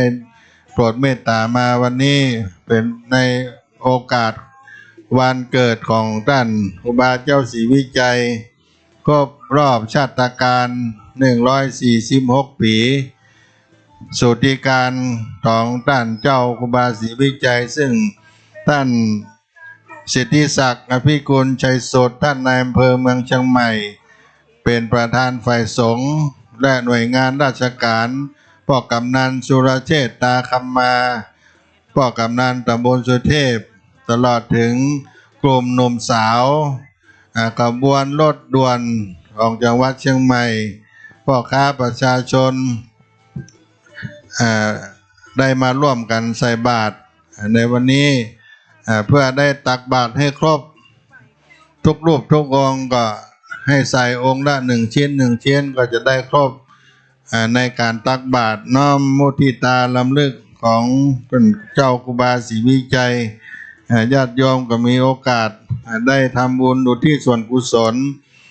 ไปให้ครูบาเจ้าศรีวิจัยและช่วยกันรักษาขนบธรรมเนียมประเพณีการทำบุญตักบาตรของชาวพุทธของเราไว้ที่สำคัญนั่นก็เป็นสังฆานุสติได้ลำลึกถึงพระสงฆ์เป็นสิริมงคลตั้งแต่เช้าตรู่เป็นต้นมาเพราะฉะนั้นวันนี้พระภิกษุสามเณรทุกรูปได้มารับบิณฑบาตญาติโยมทั้งวัดศรีโสดาบ่ได้มีรูปใดที่บ่ได้มาเพราะฉะนั้นก็เป็นสิ่งที่เป็นมังกรเป็นมงคลกับพุทธศาสนิกชนได้หันพระสงฆ์สามเณรทุกวันก็จะได้ออกรับบิณฑบาตไปถึงหน้ามหาวิทยาลัยเชียงใหม่สำหรับวันนี้ได้เป็นกรณีพิเศษได้วงเวียนล้อมรอบองค์อนุสาวรีย์ครูบาเจ้าศรีวิจัยผู้เลี้ยงสักแก้วเจริญพรเนอะได้มาร่วมบุญด้วยกันก็มีพิธีได้ทำบุญตักบาตรเสร็จแล้วต่อไปในช่วงเวลา7 โมงก็จะเป็นการสมโภชองค์อนุสาวรีย์ครูบาเจ้าศรีวิจัยในการทำบุญในวันนี้หลังจากที่ญาติโยมได้ทำบุญใส่บาตรแล้วก็เจริญพรเข้ามานั่งในปารามผามเต้นด้านในซึ่งมีท่านในอำเภอเมืองเชียงใหม่เป็นต้นเป็นประธานเราจะได้เข้าสู่พิธีในการทำบุญอุทิศถวายให้กับครูบาเจ้าศรีวิจัยเป็นวาระที่2ในการทำบุญในวันครบรอบชาตการสุติการ146 ปีครูบาเจ้าศรีวิจัยพระสงฆ์สามเณรวัดศรีโสดาวันนี้มาหมดวัดญาติโยมมีอาหารใส่เขาใส่ให้ครบทุกรูปทุกองค์เนอะใส่ให้ครบทุกรูปทุกองค์จะได้เป็นสิริมงคลในวันครบรอบวันเกิดวันนี้วัดศรีโสดาพระอารามหลวงจังหวัดเชียงใหม่ได้เป็นเจ้าภาพร่วมด้วยช่วยกันครับคณะศรัทธาวัดศรีโสดามีกองทุนน้อมรำลึกบาเจ้าศรีวิจัยได้จัดมุทิตาลำลึกมาทุกๆปีเพราะฉะนั้นในแต่ละปีก็จะมีวันสำคัญในครบรอบวันคล้ายวันเกิดโอ้ท่านสิริพรสิริโสดาได้เป็นผู้อำนวยการสำนักงานคุมประพฤติเนาะได้นำมานี่เนาะสาธุเนอร์ได้เป็นประธานเชิญนั่งได้เนอร์ท่านสิริพรสิริโสดาเปิ้นได้นำเอาผู้คุมประพฤติมาบำเพ็ญสาธารณประโยชน์วันนี้ตัดใด6 ลุงลังก็จะหมดลึงในวันนี้นะฮะคนเลี้ยงสาวแก้วมาได้ก็80 ปลายเนาะ80 ปลาย80 กว่าคนจะมาร่วมกันใส่บาตรได้ตลอดสุดแนวเนอะวันนี้พระสงฆ์สามเณรทุกรูปลงมาหมดได้ประมาณ200 กว่ารูปในวันเกิดของพระเจ้าศรีวิจัยแล้วก็วันปฐมจอบแรกวันที่9 พฤศจิกายนแห่งครั้งหนึ่งแล้วก็วันขึ้นปีใหม่สากลวันที่1 มกราคมวันปีใหม่เมืองแหมเนาะอาจารย์แม่จุฑาราชสมบัติพร้อมด้วยครอบครัวคณะมาร่วมใส่บาตรโดยวันนี้ก็อนุโมทนาเนอญาติโยมที่มาที่หลังก็มาใส่บาตรร่วมกันได้เนอวันนี้คณะสงฆ์ได้โปรดเมตตารับบิณฑบาตทุกท่านอาจารย์แม่ได้ร่วมบุญเนาะ ยะถาวาลีวาหาปุราปะริปุเรนติสากลังเอวะเมวะอิโตตินังเปตานังอุปกัปปติอิจิตังบัติตังตุมหังคิปะเมวะสมิจันตุสัพเพปุเรนตุสังกปาจันโตปนะละโสยถามณิโจติละโสสัพพิติโยวิวัจจันตุสัพพะโลโกวินาสันตุมาเตภวัตวันตรายโยสุขีติกายุโกภวะอภิวาทนาสีลิสานิจังพุทธาปัจจายโนจตตารโลธรรมาวัฏันติอายุวันโนสุขังพลังอนุโมทนาเนออาจารย์แม่จุฑาลักษณ์สมบัติก็ขอเจริญพรต้อนรับพุทธศาสนิกชนเข้ามานั่งด้านในประลามผามเต้นเพื่อจะได้เข้าสู่พิธีการทำบุญถวายทานครูบาเจ้าศรีวิจัยเป็นวาระที่สองตอนนี้พระภิกษุสามเณรก็ได้โปรดเมตตารับอาหารบิณฑบาตจากญาติโยมได้โปรดเมตตาลงมาทั้งหมดวัดซึ่งได้ร่วมกันเป็นเจ้าภาพในฝ่ายสงฆ์ก็มีวัดศรีโสดาพระอารามหลวงได้เป็นการในฝ่ายสงฆ์และศรัทธาประจำวัดศรีโสดาก็คือบ้านน้ำตกแก้วได้ร่วมกันจัดงานมาโดยดีทุกปีวันนี้คุณแม่นวลโดลสุขกิจก็จะได้มีปัจจัยถวายพระสงฆ์ก็เชิญเอาเน็บได้เลยได้ไหมเนอะเน็บได้เลยที่เป็นสังฆทานได้ร่วมทำบุญพร้อมกันกับคณะศรัทธาญาติโยมแม่ได้นำซองปัจจัยวันเกิดได้มาถวายทานในสังฆทานทุกใบก็เอาใส่ร่วมกันเนอะได้ร่วมบุญกุศลกับครูบาเจ้าศรีวิจัยในวันนี้ก็มีโรงทานโดยเฉพาะโรงทานอาหารมาแต่เช้าตรู่พิมาดอนนาคลินิกคนน้อมจิตตั้งตระกูลได้นำก๋วยเตี๋ยวมาตั้งโรงทานแล้วก็โรงทานอื่นๆก็ได้ต้อนรับพ่อแม่พี่น้องศรัทธาที่ได้เดินทางมาสวดหาทิศ4 ทิศ 8 ทิศได้น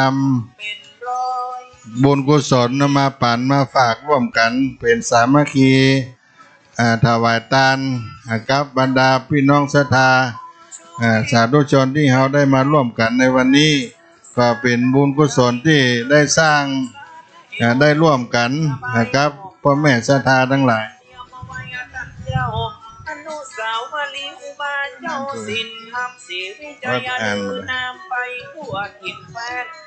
มาที่หลังก็มาใส่บาตรได้วันนี้เป็นปริมณฑลล้อมรอบองค์อนุสาวรีย์ครูบาเจ้าศรีวิจัยกราบขอบพระคุณท่านอาจารย์พระครูสมุวิสุวัฒน์วรกิโจได้ถ่ายทอดทีวีออนไลน์ไลฟ์สดวัดฝ่ายหินเพื่อพี่น้องพุทธศาสนิกชนได้หันได้อนุโมทนาสาธุการกับการทำบุญที่ควงอนุสาวรีย์ครูบาเจ้าศรีวิจัยในเจ้าวันนี้ตัวญาติโยมทุกท่านหลังจากนี้เราจะได้ถวายการต้อนรับพระเถรานุเถระในการทำบุญวาระที่สองคืออุทิศถวายไตรยวัตถุทานปูจากุลต่อครูบาเจ้าศรีวิจัยประมาณเวลา7:29 นาทีโดยประมาณก็ได้อาราธนาพระมหาเถระตั้งแต่วัดพระบรมธาตุเจ้าดอยสุเทพอันมีพระเดชพระคุณพระธรรมเสนาบดีรองเจ้าคณะภาค7เป็นต้นเป็นประธานพระเดชพระคุณหลวงปู่พระธรรมวชิรโกศลพระเดชพระคุณหลวงพ่อเจ้าวาดวัดศรีโสดาพระอารามหลวงตลอดถึงเจ้าอาวาสในตำบลสุเทพทุกวัดวาอารามได้โปรดเมตตาวันนี้ ก็มีท่านอาจารย์พระครูสมุวิสุวัฒน์วรกิโจก็ได้เดินทางมาตั้งแต่ตีสี่มาตั้งการถ่ายทอดไลฟ์สดเพื่อพี่น้องท่านที่ได้รับชมตั้งสถานีวิทยุและก็ขอกราบขอบพระคุณครูบาอาจารย์ที่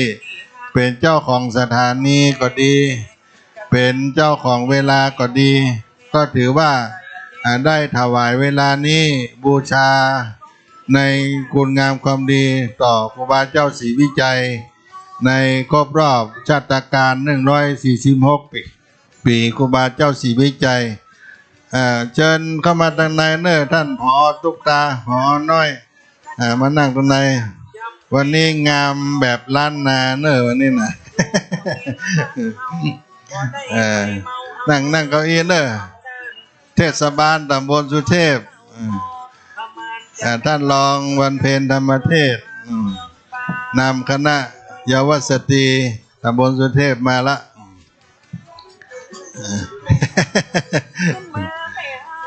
ไว้สาครูบาเจ้าบุญเปงวัดใหม่ห้วยทรายเนอะก็มาทางในก็ได้นั่งเก้าอี้นะท่านรองมันเพนท่านพอทุกตาพอน้อยเนอะตามอัธยาศัยนั่งเก้าอี้รับรองเชิญทุกท่านได้เข้ามาในประลำผามเต้นบัดนี้พระเดชพระคุณหลวงปู่พระธรรมวชิรโกศลได้โปรดเมตตาเดินทางมาในงานพิธีวันนี้ขอเชิญท่านนายอำเภอไปต้อนรับหลวงปู่นั่นเนอะพ่อกำนันได้ต้อนรับหลวงปู่พระธรรมวชิรโกศลได้โปรดเมตตาปีนี้อายุย่างเข้า90 ปีได้เมตตาลงมาเป็นประธานเจ้าภาพโดยหลวงปู่ว่าเป็นประธานเจ้าภาพได้โปรดเมตตาหน่วยใหญ่หน่วยยาวผักสดเกี่ยวข่าวละใหญ่ยาวเป็นแถบพิพิธภัณฑ์โรงงานหลวงปี1โครงการช่วยดึงเข้ามาตามสาธุการวันนี้พระมหาเถระผู้ใหญ่ในจังหวัดเชียงใหม่ที่มีอายุพรรษาการมากที่สุดหลวงปู่พระธรรมวชิรโกศลที่ปรึกษาเจ้าคณะภาค7เจ้าวาดวัดสลีโสดาพระอารามหลวงได้โปรดเมตตาบัดได้ลงมาหลายปีนี้สุขภาพแข็งแรงขึ้นพระเจ้าเมืองฝางกับแม่นางสามผิวชื่อเสียงบ่ขี้ริ้วผู้เมืองฝางแต่ไทย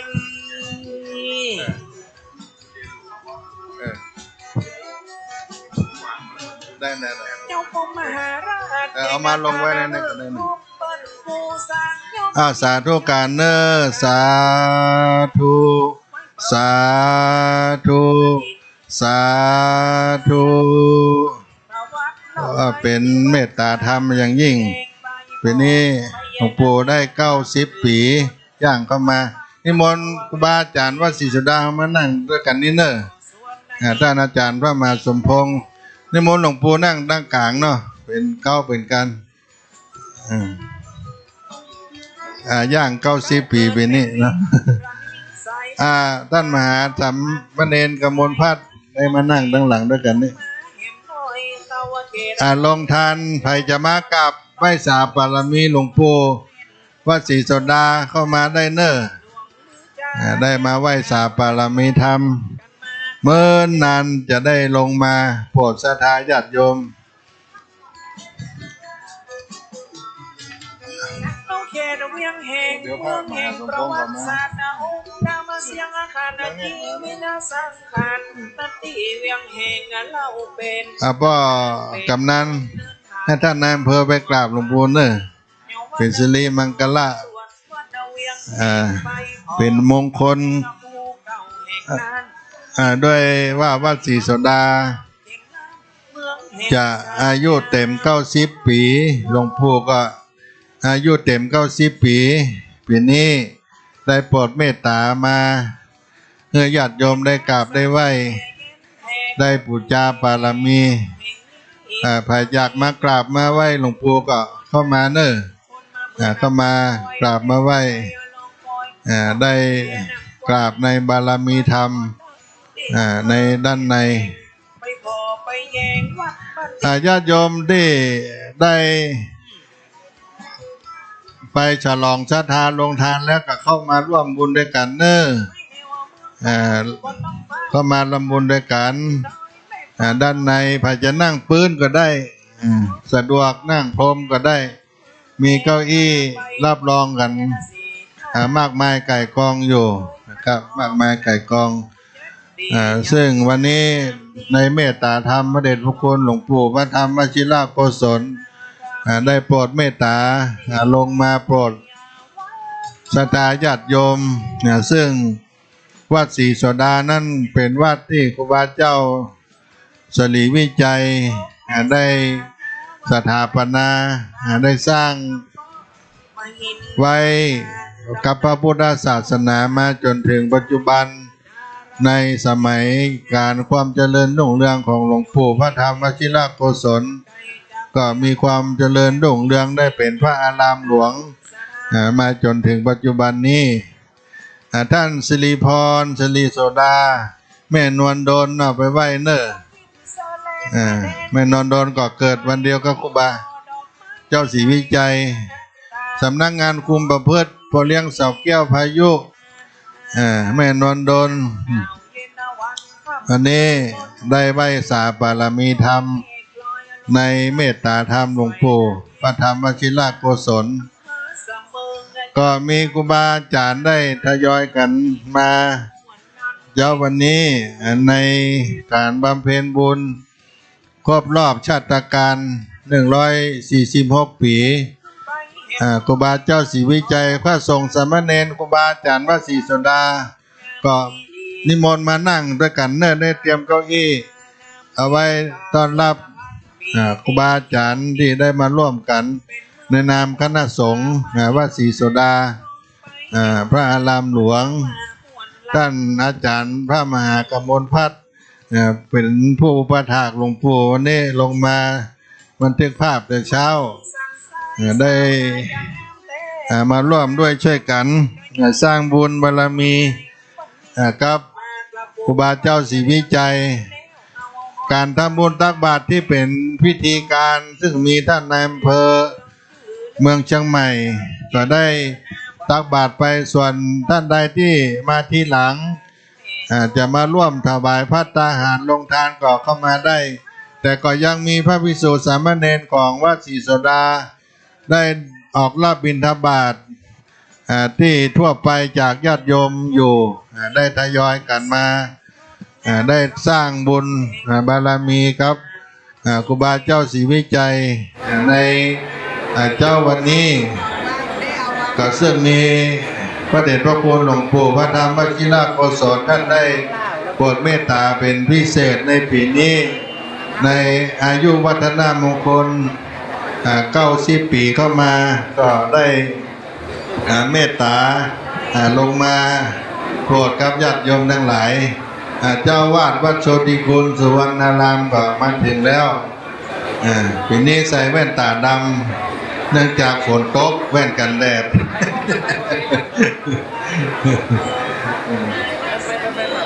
เข้ามาเนอะวัดพี่วัดน้องกันไปเอาลงทานแล้วก็ไปนี่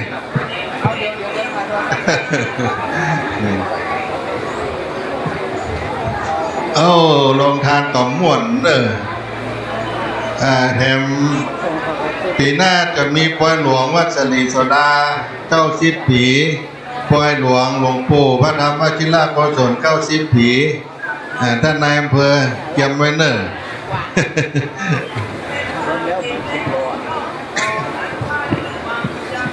ลงทานต่อม่วนเหมือนนี้โดยเฉพาะก๋วยเตี๋ยวซึ่งเป็น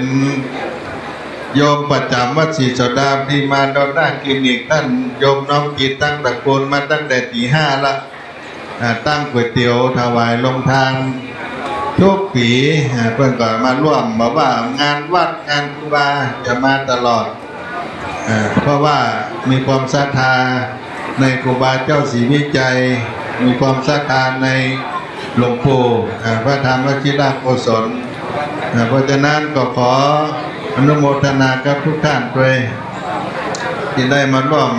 หลังจากฉลองลงทานแล้วก็เชิญเข้ามานั่งในประลำผ่านเต็นท์ด้านในเนอะครูบาอาจารย์ตนใดรูปใดจะเข้ามาร่วมพิธีก็นิมนต์ได้นะครับนิมนต์ร่วมได้ตั้งเก้าอี้รับรองครูบาอาจารย์วัดศรีโสดาไว้ในประลำผ่านเต็นท์แห่งนี้ก็ขออาราธนาได้เนอะทุกตนทุกองค์ญาติโยม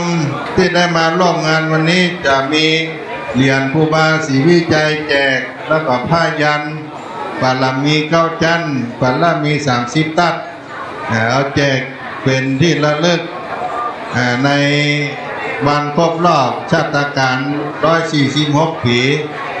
ครูบาเจ้าศรีวิจัยครบรอบวันคล้ายวันเกิดในวันนี้ตัว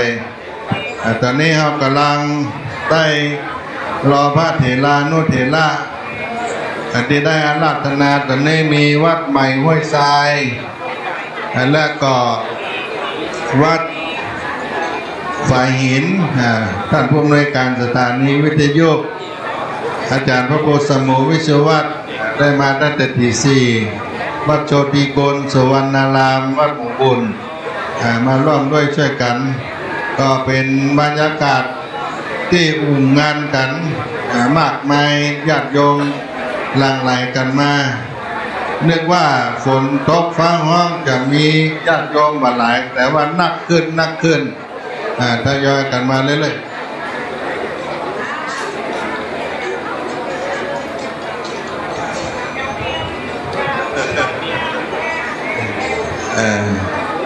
ท่านอาจารย์วิจิตรเกจิดังของวัดโป่งน้อยนะท่านมีคาถาพระพิฆเนศแต่ก็ได้โจกก็ได้ลาบไปวัดโป่งน้อย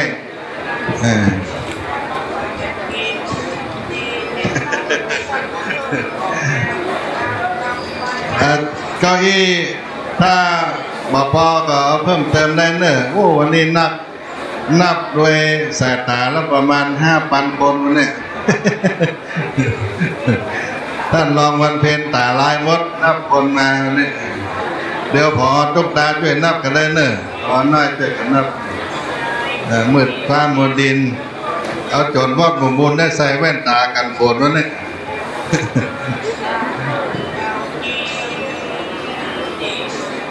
ถวายน้ำชากาแฟเข้ามาเทล่าเนอะ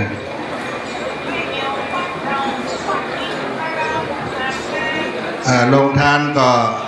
ม่วนงานกันถ้ารับประทานแล้วก็มานั่งร่วมบุญกันเป็นครั้งหนึ่งในประลำผ่านเต้นแห่งนี้ซึ่งเราท่านทั้งหลายก็ได้มาลำลึกถึง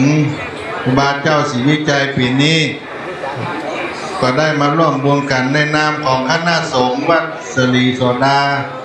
พระอารามหลวงซึ่งมีพระเดชพระคุณหลวงปู่พระธรรมวชิรโกศลได้เป็นการฝ่ายสงฆ์ได้จัดทุกปีเพื่อได้น้อมรำลึกและปีนี้วัดศรีโสดาก็จะได้ร่วมทำบุญเฉลิมฉลอง90 ปีทางกองทุนน้อมรำลึกก็ได้สร้างบันไดพญานาคเพื่อจะได้สร้างพระสิงห์1 จังแสนได้ถวายปูจาเป็นจำนวนเงิน5 ล้านบาทสร้างบันไดนาคและก็จะมีโครงการสร้างพระพุทธรูปเฉลิมฉลอง90 ปีวัดศรีโสดาพุทธอุทยานพระธรรมวชิรโกศล90 ปีด้านหลังอนุสาวรีย์ครูบาเจ้าศรีวิจัยแห่งนี้ก็น้อมเชิญทุกท่านได้มาร่วมด้วยช่วยกันเนอะก็จะได้ร่วมบุญบารมีครับหลวงปู่พระธรรมวชิรโกศลได้ร่วมกินร่วมทานด้วยกันก็มาร่วมบุญแล้วก็ขอเชิญเข้ามานั่งดังในประลำผ่านเต็นท์อย่างนี้ตอนนี้ก็ได้รอพระเถรานุเถระ ครูบาอาจารย์ที่ได้เดินทางมาในมณฑลพิธีแห่งนี้ลงทานที่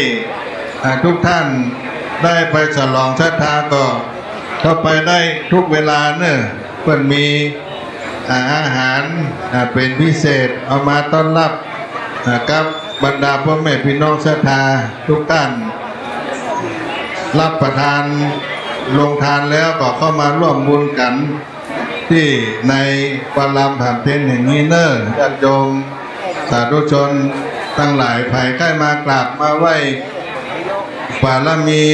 พระเดชพระคุณหลวงปู่พระธรรมวชิรโกศลเจ้าวาดวัดศรีสดาก็มากราบได้เนอะมาไหว้มาสาได้มีเมตตาธรรมต่อพุทธศาสนิกชนชาวต่างทั้งหลายที่ได้มาร่วมบุญในวันนี้ท่านใดมีความประสงค์จะร่วมทำบุญในการสร้างพุทธอุทยานธรรมวชิรโกศลก็มาติดต่อได้ที่วัดศรีโสดาพระอารามหลวงได้ตลอดเวลาเนอะได้เฉลิมฉลองวัดวาอาราม90 ปีสืบไปและก็ช่วงนี้ก็มีการได้นำเอากุลบุตรลูกหลานชาวเขาได้เข้ามาบวชเรียนในโครงการพระธรรมจาริกได้เปิดโอกาสให้ญาติโยมได้เป็นเจ้าภาพในการบรรพชาอุปสมบทหมู่เจ้าเขาก็จะได้นำเอากุลบุตรลูกหลานนี่ลงไปที่วัดเบญจมาบพิตรดุสิตาวนารามวันที่7 กรกฎาคมศกนี้ที่จะมาถึงเพื่อถวายเป็นพระราชกุศลในโอกาสพระราชพิธีมหามงคลเฉลิมพระชนมพรรษา72 พรรษาพระบาทสมเด็จพระเจ้าอยู่หัวในวันที่28 กรกฎาคม 2567ในวัดศรีโสดาพระอารามหลวงวัดเบญจมาบพิตรก็ได้จัดบวชเป็นพระราชกุศลได้เป็นกรณีพิเศษตัวในปีนี้ญาติโยมมากันนักมากวงหลวงไหลได้ทยอยกันเข้ามาในปารามผ่านเพ้นอย่างนี้ก็ได้มีคุณแม่นวลดลสุขกิจจากอำเภอสันทรายเพื่อนก็ได้มาร่วมทำบุญวันเกิดวันนี้วันที่11ตัวเป็นเจ้าภาพน้ำดื่มเอามาตะวาวันเสาร์ละมาต้อนรับญาติโยมเป็นน้ำดื่มลงทานก็อนุโมทนาเทศบาลตำบลสุเทพท่านรองนายกเทศมนตรีเทศบาลตำบลสุเทพท่านพ่อกำนันตำบลสุเทพตำรวจท่องเที่ยวตำรวจภูพิงกลุ่มหนุ่มสาวจังหวัดเชียงใหม่ท่านสิริพรสิริโสดาสำนักงานคุมประพฤติเอาขบวนมาประมาณ100 คนวันนี้มาทำความสะอาดรักษาครูบารักษาห้วยแก้วสักการะครูบารักษาห้วยแก้วก็จะได้ร่วมกันหลังจากที่ได้ทำบุญเสร็จแล้วนี่ก็เป็นโครงการพัฒนาสาธารณประโยชน์ครับครูบาเจ้าศรีวิจัยในที่นี่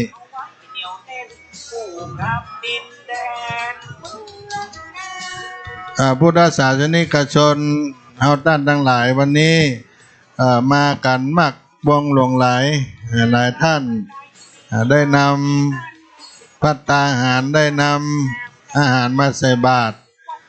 ลงทานต่างๆได้น้อมนำมาปุจจาคุณของท่านเจ้าครูบาศรีวิจัยเป็นปฐมเจ้าวาดวัดศรีโสดาผู้สถาปนาวัดศรีโสดาพระอารามหลวงแห่งนี้และกับปัจจุบันนี้ก็มีพระเดชพระคุณหลวงปู่พระธรรมวชิรโกศลเป็นที่ปรึกษาเจ้าคณะภาค7เป็นเจ้าวาดหลวงปู่ได้ โปรดเมตตาลงมาเพื่อศรัทธาประชาชนได้กราบได้ไหว้มาเป็นเจ้าภาพในฝ่ายคณะสงฆ์วัดศรีโสดาตัว และก็เป็นองค์แทนท่านเจ้าครูบาสิริวิจัยในวันนี้ตัวเพราะฉะนั้นญาติโยมสาธุชนทั้งหลายที่ได้มาบางท่านก็ไปกราบไปไหว้หลวงปู่บางทีก็ไม่ได้พบได้เจอ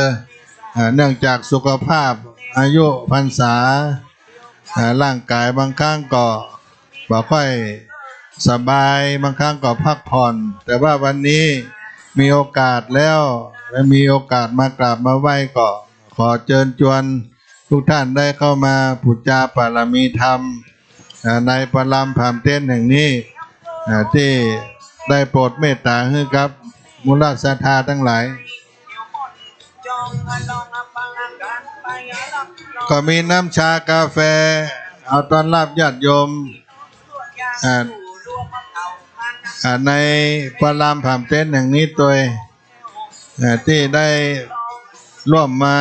กินทานด้วยกันได้สร้างบุญสร้างบารมี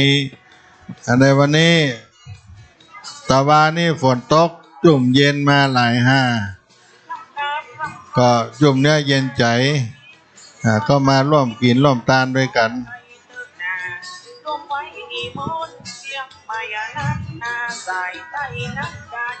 โรงทานต่างๆก็กำลังม่วน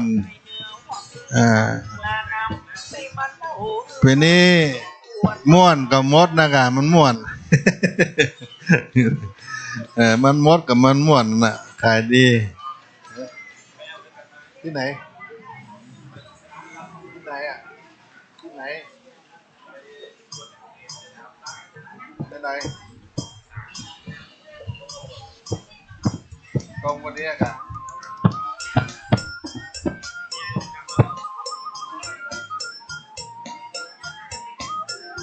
ยัดกับวงบทตลอดได้ไปยัดกับตรงนั้นบทตลอดได้ไป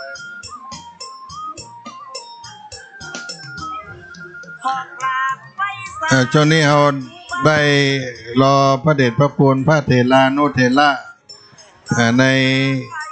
ตำบลสุเทพเราก็ตั้งแต่วัดพระบรมธาตุเจ้าดอยสุเทพมันมีพระเดชพระคุณพระธรรมเสนาบดีพระเดชพระคุณเจ้าวาดวัดพระธาตุเจ้าดอยสุเทพพระเดชพระคุณพระเทพปริยัติที่ปรึกษาเจ้าคณะภาค7พระเดชพระคุณพระภาวนาธรรมาภิรัตน์วัดลำเปิงตะโพธารามหลวงพ่อพระครูโคสิทธิ์ปริยัตยาพรวัดป่าแดงมหาวิหารท่านอาจารย์พระครูธีระสุตพจน์ท่านพระอธิการบุญเพ็งปิยธรรมโมพระอธิการข่าวกันตาสีโลท่านอาจารย์พระครูสมุบุญเลิศระยะวังโสวัดอุโมงค์สวนพุทธธรรมท่านอาจารย์พระครูสมุวิศิวัตรวรกิจโจวัดฝ่ายหินผู้อำนวยการสถานีวิทยุ 104.50 เมกะเฮิรตซ์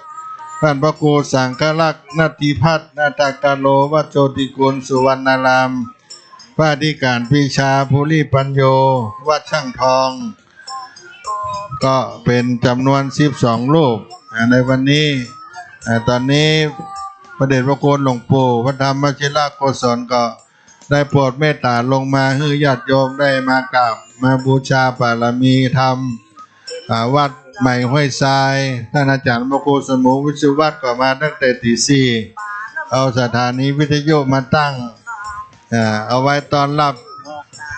ศรัทธาประชาชนที่ได้มีโอกาสได้รับชมดังสถานีวิทยุแล้วก็ขอกราบขอบพระคุณมาณโอกาสนี้โดยตลอดถึงครูบาอาจารย์ที่เป็นเจ้าของสถานีเจ้าของเวลาได้ถวายปูจาเพื่อกับท่านเจ้าครูบาศรีวิจัยในเจ้าวันนี้ตัวเพราะฉะนั้นท่านทั้งหลายที่ได้มาร่วมบุญกุศลวันนี้ที่มาได้มาก็สาธุการอนุโมทนาการตั้งทีวีออนไลน์วัดฝ่ายหินเพจ เฟซบุ๊กของวัดฝ่ายหินท่านอาจารย์พระครูสมุวิสุวัฒน์วรกิโจก็ได้มาอนุเคราะห์ให้ทุกครั้งทุกงานตลอดที่ได้จัดที่วัดสลีโสดาครูบาเจ้าศรีวิจัยก็ได้มาเป็นการปูจาคุณในครูบาเจ้าศรีวิจัยตัวก็ต้อนรับญาติโยมพุทธศาสนิกชนทั้งหลายที่ได้เดินทางมาร่วมบุญและก็ขอถวายการต้อนรับพระมหาเถระครูบาอาจารย์ที่กำลังเดินทางก็มาในปริมณฑลพิธีการทำบุญครบรอบวันคล้ายวันเกิดสุติการชาติการของครูบาเจ้าศรีวิจัยครบรอบ146 ปีในวันอังคารที่11 มิถุนายนในวันนี้ตอนนี้ท่านอาจารย์พระครูสมุบุญเลิศชยวังโสเจ้าวาดวัดอุโมงค์สอนพุทธธรรมก็ได้เมตตาเดินทางมาถึงอนุสาวรีย์ครูบาเจ้าศรีวิจัยขอถวายการต้อนรับเน้อ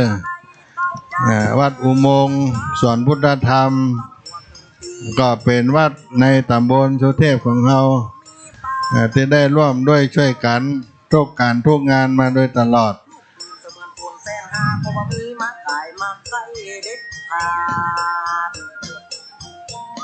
ญาติโยมที่มีโอกาสได้รับฟังทางสถานีวิทยุแม่คายหลวงแม่คายใหญ่ของ104.50 แม่กังเฮิดก็ขอนโมทนาบุญร่วมด้วยช่วยกันเนอะที่ได้จัดร่วมบุญบางท่านก็ได้นำปัจจัยเอามาร่วมบุญเป็นโรงทานอาหารได้ตั้งโรงทานก็ดีฝากมาก็ดีก็ได้ร่วมบุญกับพระเดชพระคุณหลวงปู่พระธรรมวชิรกุศลในนามเจ้าภาพคณะสงฆ์วัดศรีโสดาฝ่ายพระสงฆ์สามเณรส่วนศรัทธาประจำวัดศรีโสดาก็มีบ้านน้ำตกห้วยแก้วที่นี่ถึงแม้ว่าหมู่บ้านจะน้อยแต่ก็ได้เคารพนับถือในวัดศรีโสดาในครูบาเจ้าศรีวิจัยได้ร่วมบุญกุศลกันมาทุกปีแล้วก็ได้เป็นผู้อุปถัมภ์บำรุงวัดศรีโสดาพระอารามหลวงดูแลผอกไว้ถวายการต้อนรับพระสงฆ์สามเณรทุกเจ้าก็มีพระสงฆ์สามเณรได้ออกรับบิณฑบาตอาหารโอ้ไม่เลี้ยงโดยสุเทพเนาะมันล่ามาลุนเจ้าของร้านมุกไข่มุกเนี่ยแต่กันได้ไปร้านปะ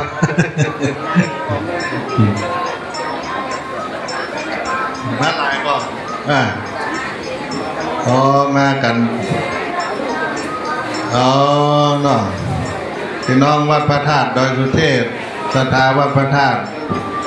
ดอยสุเทพได้ลงมาร่วมบุญด้วยกันก็ขออนุโมทนาเนอญาติโยมจากวัดพระธาตุเจ้าดอยสุเทพหลวงพ่อพระธรรมเสนาบดี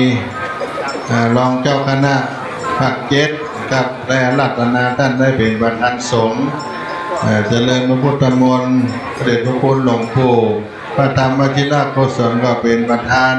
เจ้าภาพในการต้อนรับวันเกิดครูบาเจ้าศรีวิจัยในนามคณะสงฆ์วัดศรีโสดาพระอารามหลวงในการทำบุญในครั้งนี้เจ้าอธิการสมปานวัดช่างทองร้องให้ตำบลสุเทพเนอะเป็นวัดประจำท่านรองวันเพ็ญธรรมเทศลูกหลานพ่อบุญช่วยใจโลดถ้าเปิ้นยังมีชีวิตอยู่เปิ้นก็มาตลอดเพราะว่าพ่อบุญช่วยใจโลดนี่เป็นผู้ที่ทันเหตุการณ์ที่วันจอบแรกสร้างทางขึ้นดอยสุเทพตอนนี้ลูกหลานก็ได้ร่วมทำบุญก็ขอพระราชบุญกุศลนี่ไปรอดไปถึงคุณพ่อบุญช่วยใจโลดผู้ได้เกิดทันยุคครูบาเจ้าศรีวิจัยสร้างทางขึ้นดอยสุเทพ ขอดวงวิญญาณท่านได้มารับเอาส่วนบุญที่อนุสาวรีย์ครูบาเจ้าแห่งนี้คณะลูกหลานได้ถวายเป็นทานยะถาวาลีวหาปุลาปาลิปุเรนติสากลังเอวะเมวะอิโตตินังเปตานังอุปกัปปติเอจิตังบัติตังตุมหังคิปะเมวะสมิจันโตสัพเพปุเรนตุสังกปาจันโตปนะระโสยถาสัพพิติโยวิวัจจันตุสัพพะโลกโกวินาสันตุมาเตภวัตวันตรายโยสุขีติกายุโกภวะอภิวาทนาสิริสานิจังพุทธาปัจจายโนจัตตาโลธรรมาวัฏันติอายุวันโนสุขังพลังก็ขอบุญกุศลไปถึงพ่อบุญช่วยเนอะแล้วมาร่วมก็บันไดลาครูบาเนอะมาได้เลยอ๋อน่ะมาร่วมกันวันที่9 พฤศจิกายนเนี่ยเป็นวันจับแรกนะถ้าเปิ่นมีชีวิตเปิ่นก็จะมาร่วมขอบุญช่วยนี้เกิดตันครูบาเจ้าวันจับแรกก็เหลือที่มีชีวิตอยู่ที่อยู่ตั้งนอกก็เปิ่นมาบ่ได้อาจจะมีอยู่แต่ที่เคยมานี่ก็มีแม่ชีเตรียมตาสีกันชัยที่วัดเจ้าแลพระงามพ่อบุญช่วยชัยโลดพ่อประสิทธิ์ที่วัดพวกแต้มก็ได้เสียชีวิตไปนี่ก็เป็นผู้ที่ต้านเหตุการณ์ครูบาเจ้าศรีวิจัยสร้างทางขึ้นดอยสุเทพสร้างวัดศรีโสดาพระอารามหลวงแห่งนี้ถวายน้ำชากาแฟเจ้าวาดวัดช่างทองเนอะเดินทางมาถึง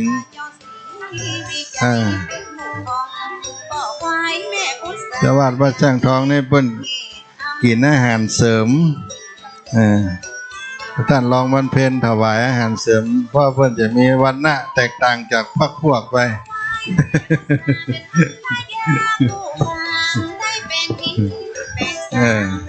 วัดหมู่บุญยังสู้บ่ได้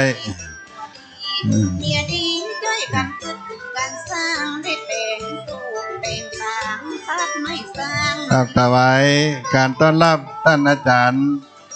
พระโกติราชสุตพจน์เจ้าคณะตำบลสุเทพเขต2เจ้าวาดวัดผาลาดม่อนแสนสุขได้เดินทางมาถึงแล้วนะครับ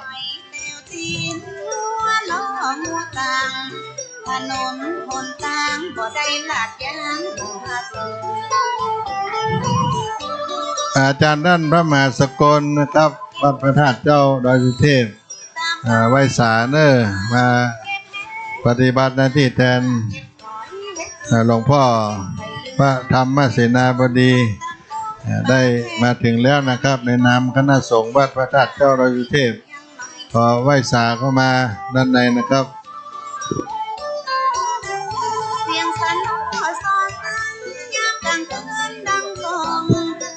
พระเดชพระคุณหลวงพ่อพระธรรมเสนาบดีได้รับนิมนต์ไปที่บ้านปางบ้านเกิดครูบาก็เลยได้ให้มอบหมายให้ท่านพระมหาสกลปริยนธรรม9 ประโยคผู้ช่วยเจ้าวาดวัดพระธาตุดอยสุเทพมาปฏิบัติหน้าที่แทนรองเจ้าคณะภาค7วันนี้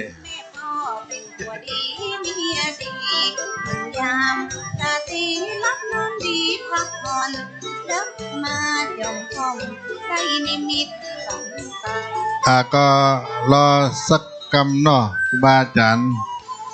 ที่ได้เดินทางมาเปิดยกให้เนอะว่าหน้าที่รองเจ้าคณะภาค7นั่งตำบล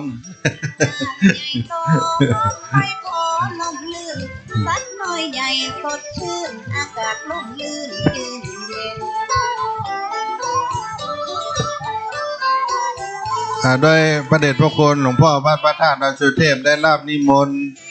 ไปยกชัดวันเกิดครูบาที่วัดบ้านปางซึ่ง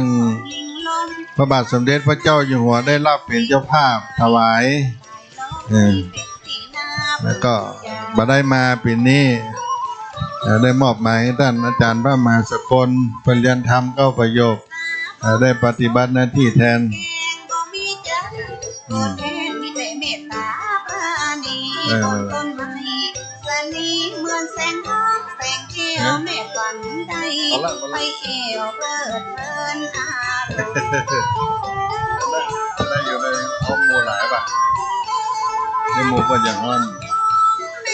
ขยับขยายกันเข้ามาได้ญาติโยมที่มาทีหลังแม่นนโดนว่ามาก่อนนั่งหน้ามาช้านั่งหลัง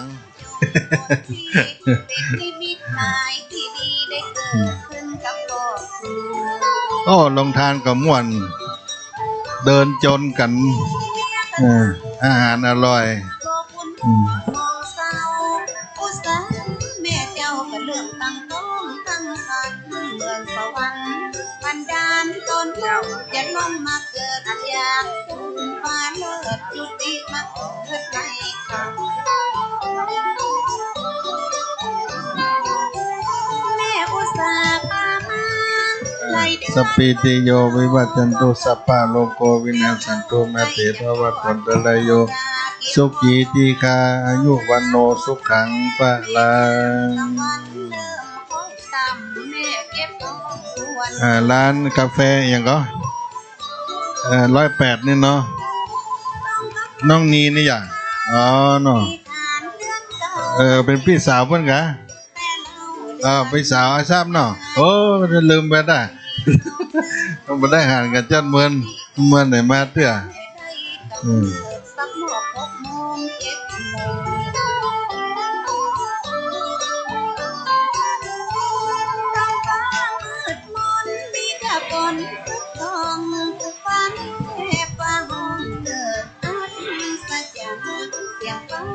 คำนามพอต้นที่ใบเฟิงฟ้าเหมือนก็จะเพิ่งแผ่นดินโยกไหวแสงแม่เพียงต้องอยู่ในเมืองดินสะเทือนไหลเซิงเสียงฟ้าคำนนสนั่นถึงเมืองบนเจ้าดินยังคมคุณนักนะคะต่ำใจเกิดมีนิมิตหมายอันที่เป็นมงคล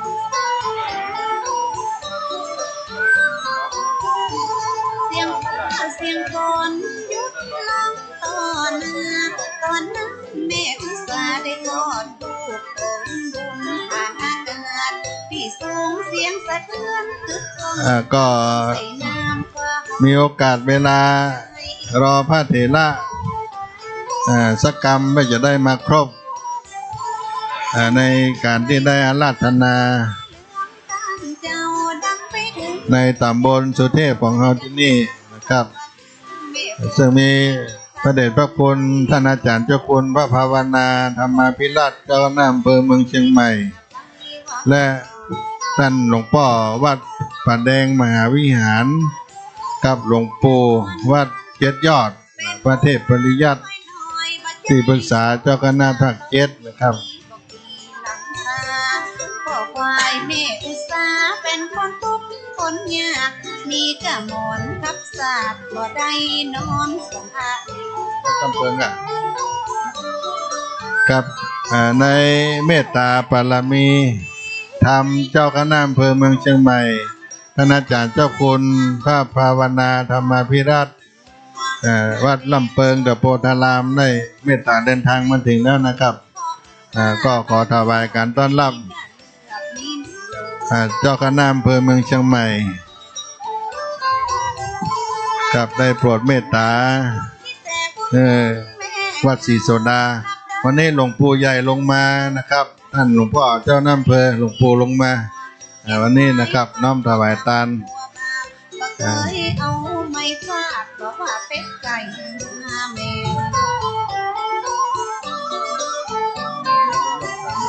ชอบกินมันเกกับได้ถวายการต้อนรับกับหลวงปู่พระธรรมวชิรโกศลปีนี้ได้เมตตาลงมาก็น่าจะมาได้ทุกปีแล้วต่อไปนี่สุขภาพแข็งแรงละนะครับอายุจะเข้า60แต่ว่าแข็งแรงเหมือนอายุ90แข็งแรงเหมือนอายุ60วันนี้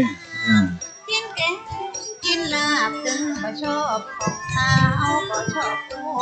เดี๋ยวเจ้าไปสุ่มหัวกับเพื่อนเด็กชายอินตาเพื่อนบ่เคยทำตัวเกเร แล้วแต่ ใจกว้างเหมือนทะเลบ่เคยเข็นเคยตาวันนั้น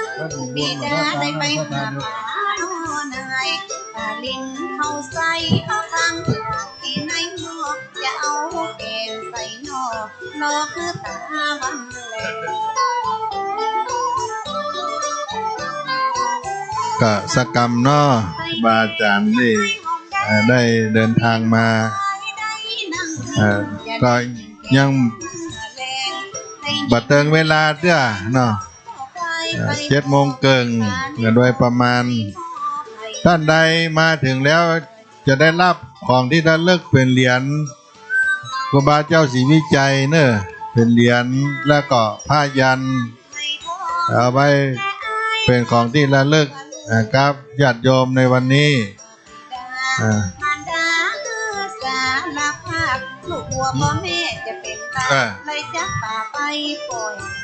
ครับหลวงพ่อ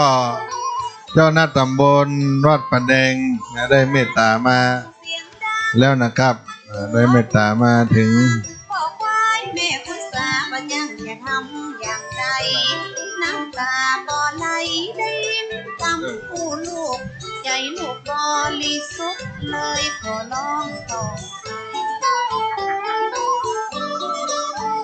อันนี้มนต์ครูบาอาจารย์ที่ติดตามหลวงพ่อมานั่งด้วยกันนี่เนอะช้างนี่มนต์หลวงพี่มานั่งด้วยกันนี่ก็ได้มานั่งเนี่ยนั่งด้วยกันนี่เนอะนั่งด้วยกันมาติดตามหลวงพ่อเจ้าน้ำเพออันนี้ศรัทธาวัดดอยสุเทพเนอะแม่เลี้ยงไข่มุกแต่ก็ได้มุกห้อยคอกับไปติดต่อได้แม่ลาดบุญลาดรัตนาเป็นโยมอุปถากพระครูไก่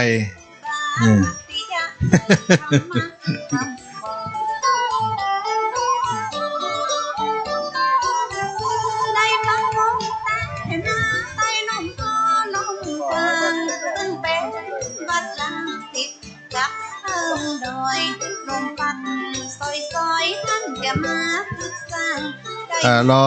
พระเดชพระคุณหลวงพ่อวัดเจ็ดยอดสักคำเนาะได้โปรดเมตตาชาวบ้านก็ใจ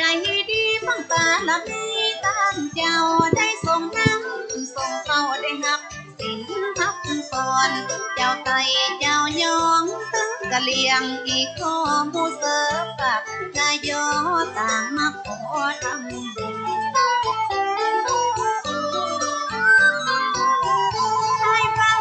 ใจสูงมีความหมายมันแต่ก่อนบ้านปางยังบ่มีโรงเรียนซ้ำบ่ได้อีเทียนบ่ได้เรียนได้อ่านจึงขอวอนวานแม่อุตสาหก็พ่อฟัง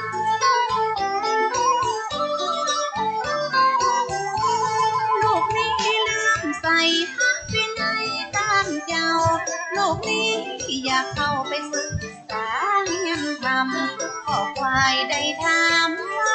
ยังจะต้องบวชจะโกนกิ้วโกนหนวดลูกคือดีแล้ว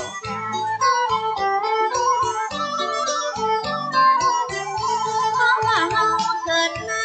วาสนากำต้อยอยู่ตูบหลังน้อยซ้ำก็มีเงินทองอยากเป็นพี่น้องอยู่ตามดอยตามป่าตุกแต่ตุกว่าทินทุละกันดอกเพราะอยากแล้วมีกรรมทำตานไว้หน่อยอยากนี้ที่เศร้าซอยทำบุญน้อยล้ำไปลูกยักษ์บอกถวายเอาร่างกายเข้าบวชจะโกนกิ้วโกนหนวดผมยาวลุงหลัง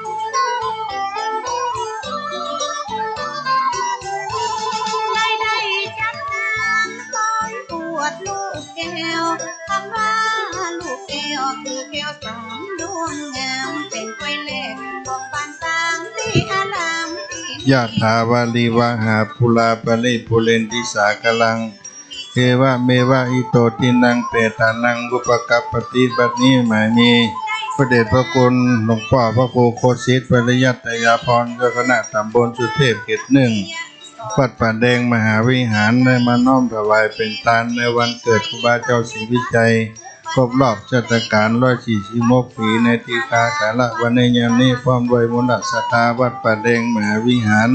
ทุกผู้ทุกคนก็ขอให้ได้สมดังคำมั่นคำปรารถนาได้ให้เป็นทานในกาละวันนี้ไปจนอย่างทุกประการสัพพิติโยวิวัจจันโตสัพพะโลกวินาศสันตุมาเตภวะตวันตรายโยสุขีทีกายุโกอายุวันโนสุขังปะลัง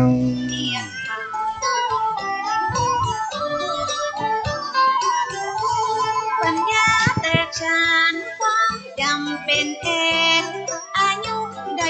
21อย่าได้เป็กทำที่วัดบ้านม่วงหลวงงามดีทำพิธีเป็กพระครูบาสม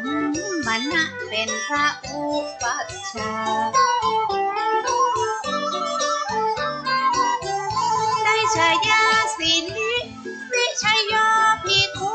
ตามที่ปั้นได้อุปวัตท่านเจ้าอุบาคัตติยะเป็นอาจารย์องค์แรกศึกษามาทุกแบบฝึกกรรมฐานวิปัสสนาอุบ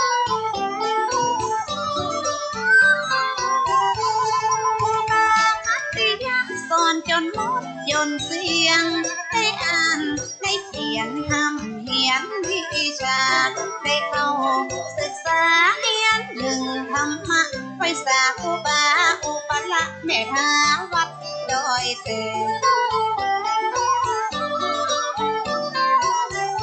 ครับหลวงพ่อกำลังมารอกำเนาะศึกษาธรรมพระเจ้าวิชาอาคมของเขาท่านได้ถ่ายทอดวิชาอุบาอุ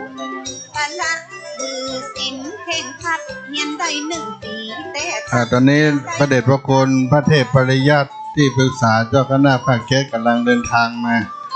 ใกล้จะถึงแล้วเนาะรอสักกรรม444อายุ34 ปีพอดีภาษาที่4แต่นาท่านได้ศึกษาคำพีใบลานธรรมะจนครูบาคัตติยะจะนิกออกจากบ้านตาครูบาไปอยู่ในการไทยบหันหูใดครูบาศรีวิชัยได้รักษาการแทนได้รับตำแหน่งเป็นเจ้าอาวาสท่านเลิกบุหรี่เพียงมากเลิกฉันเนื้อสัตว์นานได้ท่านอาจารย์พระมหาสมพงษ์ได้ประสานรายงานหลวงพ่อกำลังเดินทางมาจากวัดเจ็ดยอดสักกรรมหน่อยญาติโยมจะได้มาร่วมกินร่วมทานด้วยกันที่เหมาะสมวิเวกสงบลมเย็น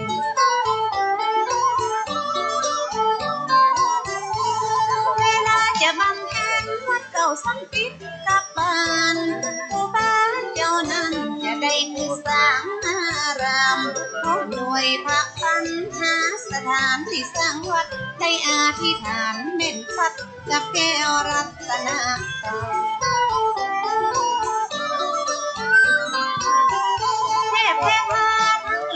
หักษาดงไม้ใหญ่กว้างถ้าเกิดนิมิตงามในยามราตรีพระจันทร์เต็มพัดจะมีเต็มดวงลอยกว้างพบเห็นในยามวิกาลมีแสงสว่างเรืองญาติโยมท่านสาธุชนทุกท่านขณะนี้ก็ได้เวลาสมควรที่เราจะได้เริ่มประกอบพิธีรอพระเดชพระคุณหลวงปู่เพิ่นได้มาถึงเราก็จะได้ประกอบพิธีไปก่อนในโอกาสนี้พระเดชพระคุณหลวงปู่พระธรรมวชิรโกศลได้เป็นประธานทั้งเจ้าภาพและประธานสงฆ์ได้โปรดเมตตาได้มาถึงสถานที่เรียบร้อยแล้วก็ขอโอกาสนี้ได้ดำเนินการได้ประกอบพิธีได้ทำบุญอุทิศถวาย ในการทำบุญอุทิศถวายครบรอบวันคล้ายวันเกิดครูบาเจ้าสิริวิจัยตนบุญ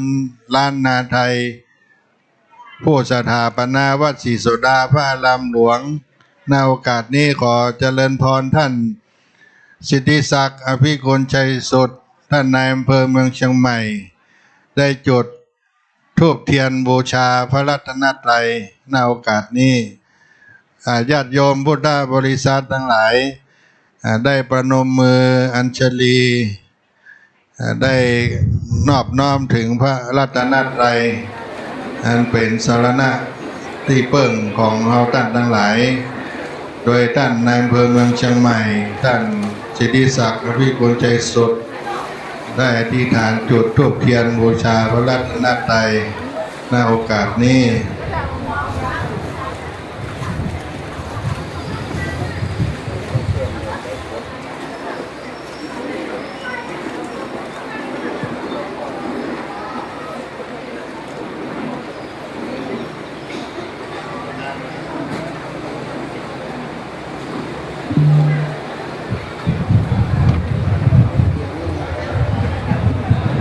ท่านประธานพิธีได้จุดเทียนธูปไปทีเรียบร้อยจะได้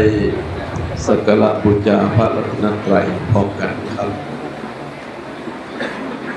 อิมินาสักกาเลนะพุทธังอภิปูชยามะอิมินาสักกาเรนะธัมมังอภิปูชยามะอิมินาสักกาเรนะสังฆังอภิปูชยามะอะระหังสัมมาสัมพุทโธภควาพุทธังภควันตังอภิวาเทมิสวากขาโตภควตาธัมโมธัมมังนามัสสามิสุปฏิปันโนภะคะวะโตสาวกสังโฆสังฆังนะมามิเจริญพรพ่อกำนันสุรเชษฐ์ตาคำมาได้เข้าประเคนทานดอกไม้สมทานเบญจศีลหลวงพ่อพระครูโคสิทธิ์ปริยัติยาพร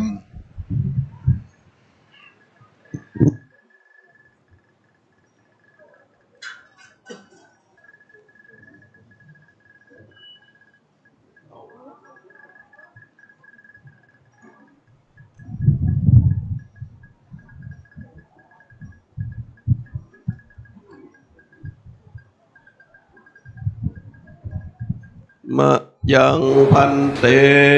ติสาลานเนนะสหปัญญศีลานิยาจามา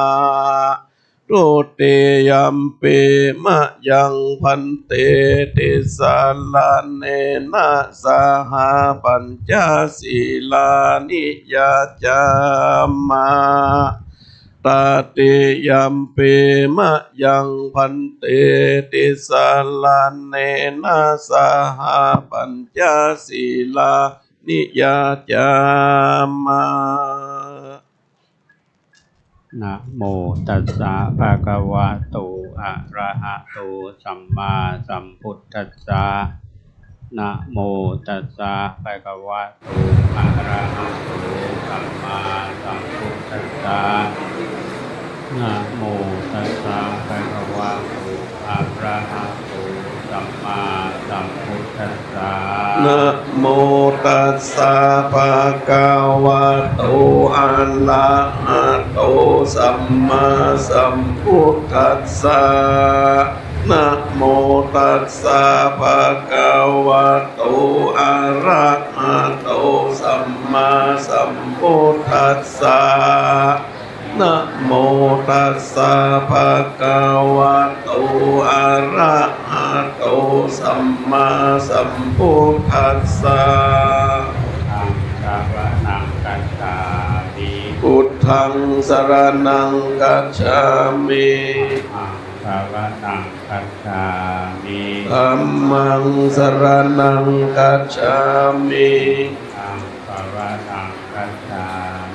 สังฆังสรณังกัจฉามิ ติยัมปิพุทธังสรณังคัจฉามิ ทุติยัมปิพุทธังสรณังกัจฉามิ ติยัมปิธัมมังสรณังคัจฉามิ ทุติยัมปิธัมมังสรณังกัจฉามิ ติยัมปิสังฆังสรณังคัจฉามิ ทุติยัมปิสังฆังสรณังกัจฉามิ ติยัมปิพุทธังสรณังคัจฉามิ ตติยัมปิพุทธังสรณังกัจฉามิ ติยัมปิธัมมังสรณังคัจฉามิ ตติยัมปิธัมมังสรณังกัจฉามิ ติยัมปิสังฆังสรณังคัจฉามิ ตติยัมปิสังฆังสรณังกัจฉามิ อิสรณังคัมนังนิพิตัง อามะพันเต อานิปาตาเวรัมมณีสิกขาปะทังสมาธิยามิ ปานาติปาตาเวระมณีสิกขาปะตังสมาธิยามิ มัจจินาทานา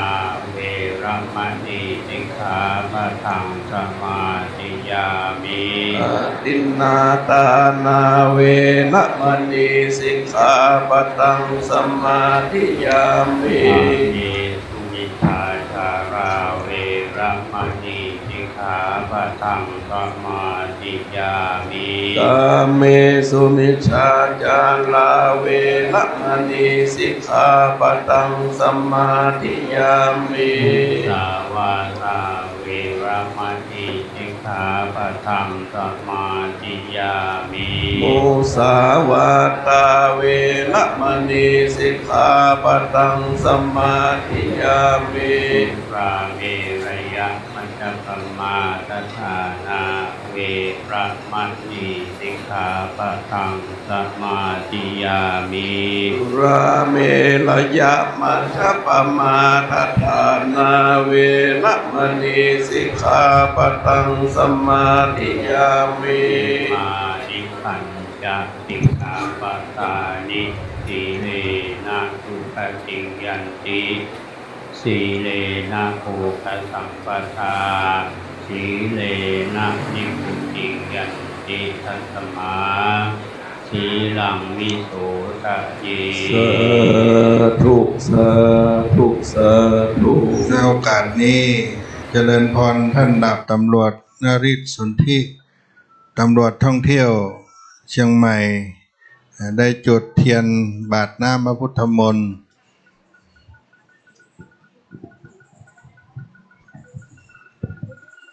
ครับคณะสงฆ์โดยหลวงพ่อพระครูโคสิทธิ์ปริยัตยาพรจะได้เจริญพุทธมนต์สมโภชองค์อนุสาวรีย์ครูบาเจ้าศรีวิจัยเป็นลำดับสืบไปในโอกาสนี้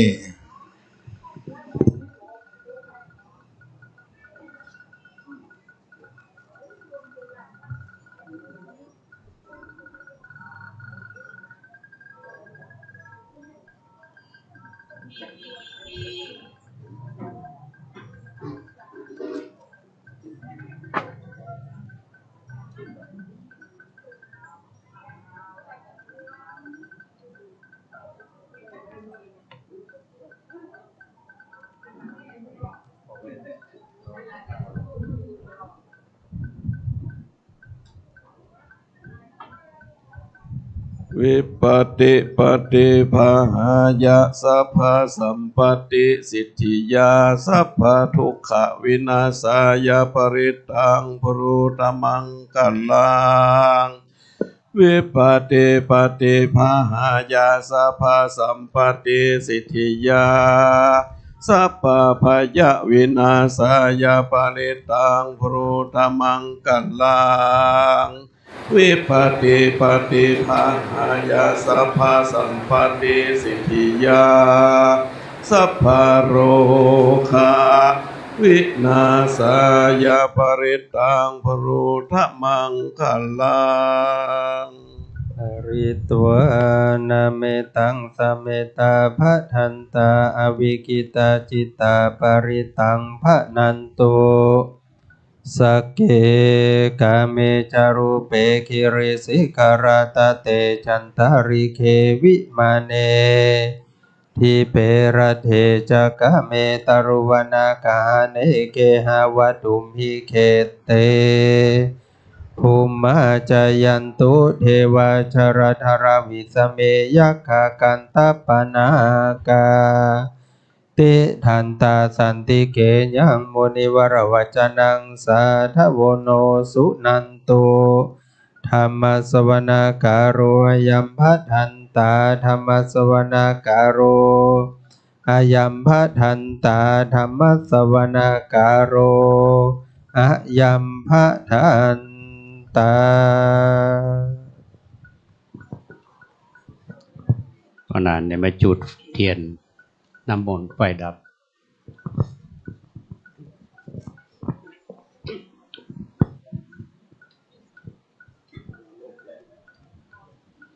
ลมมันแห้งไปหน่อย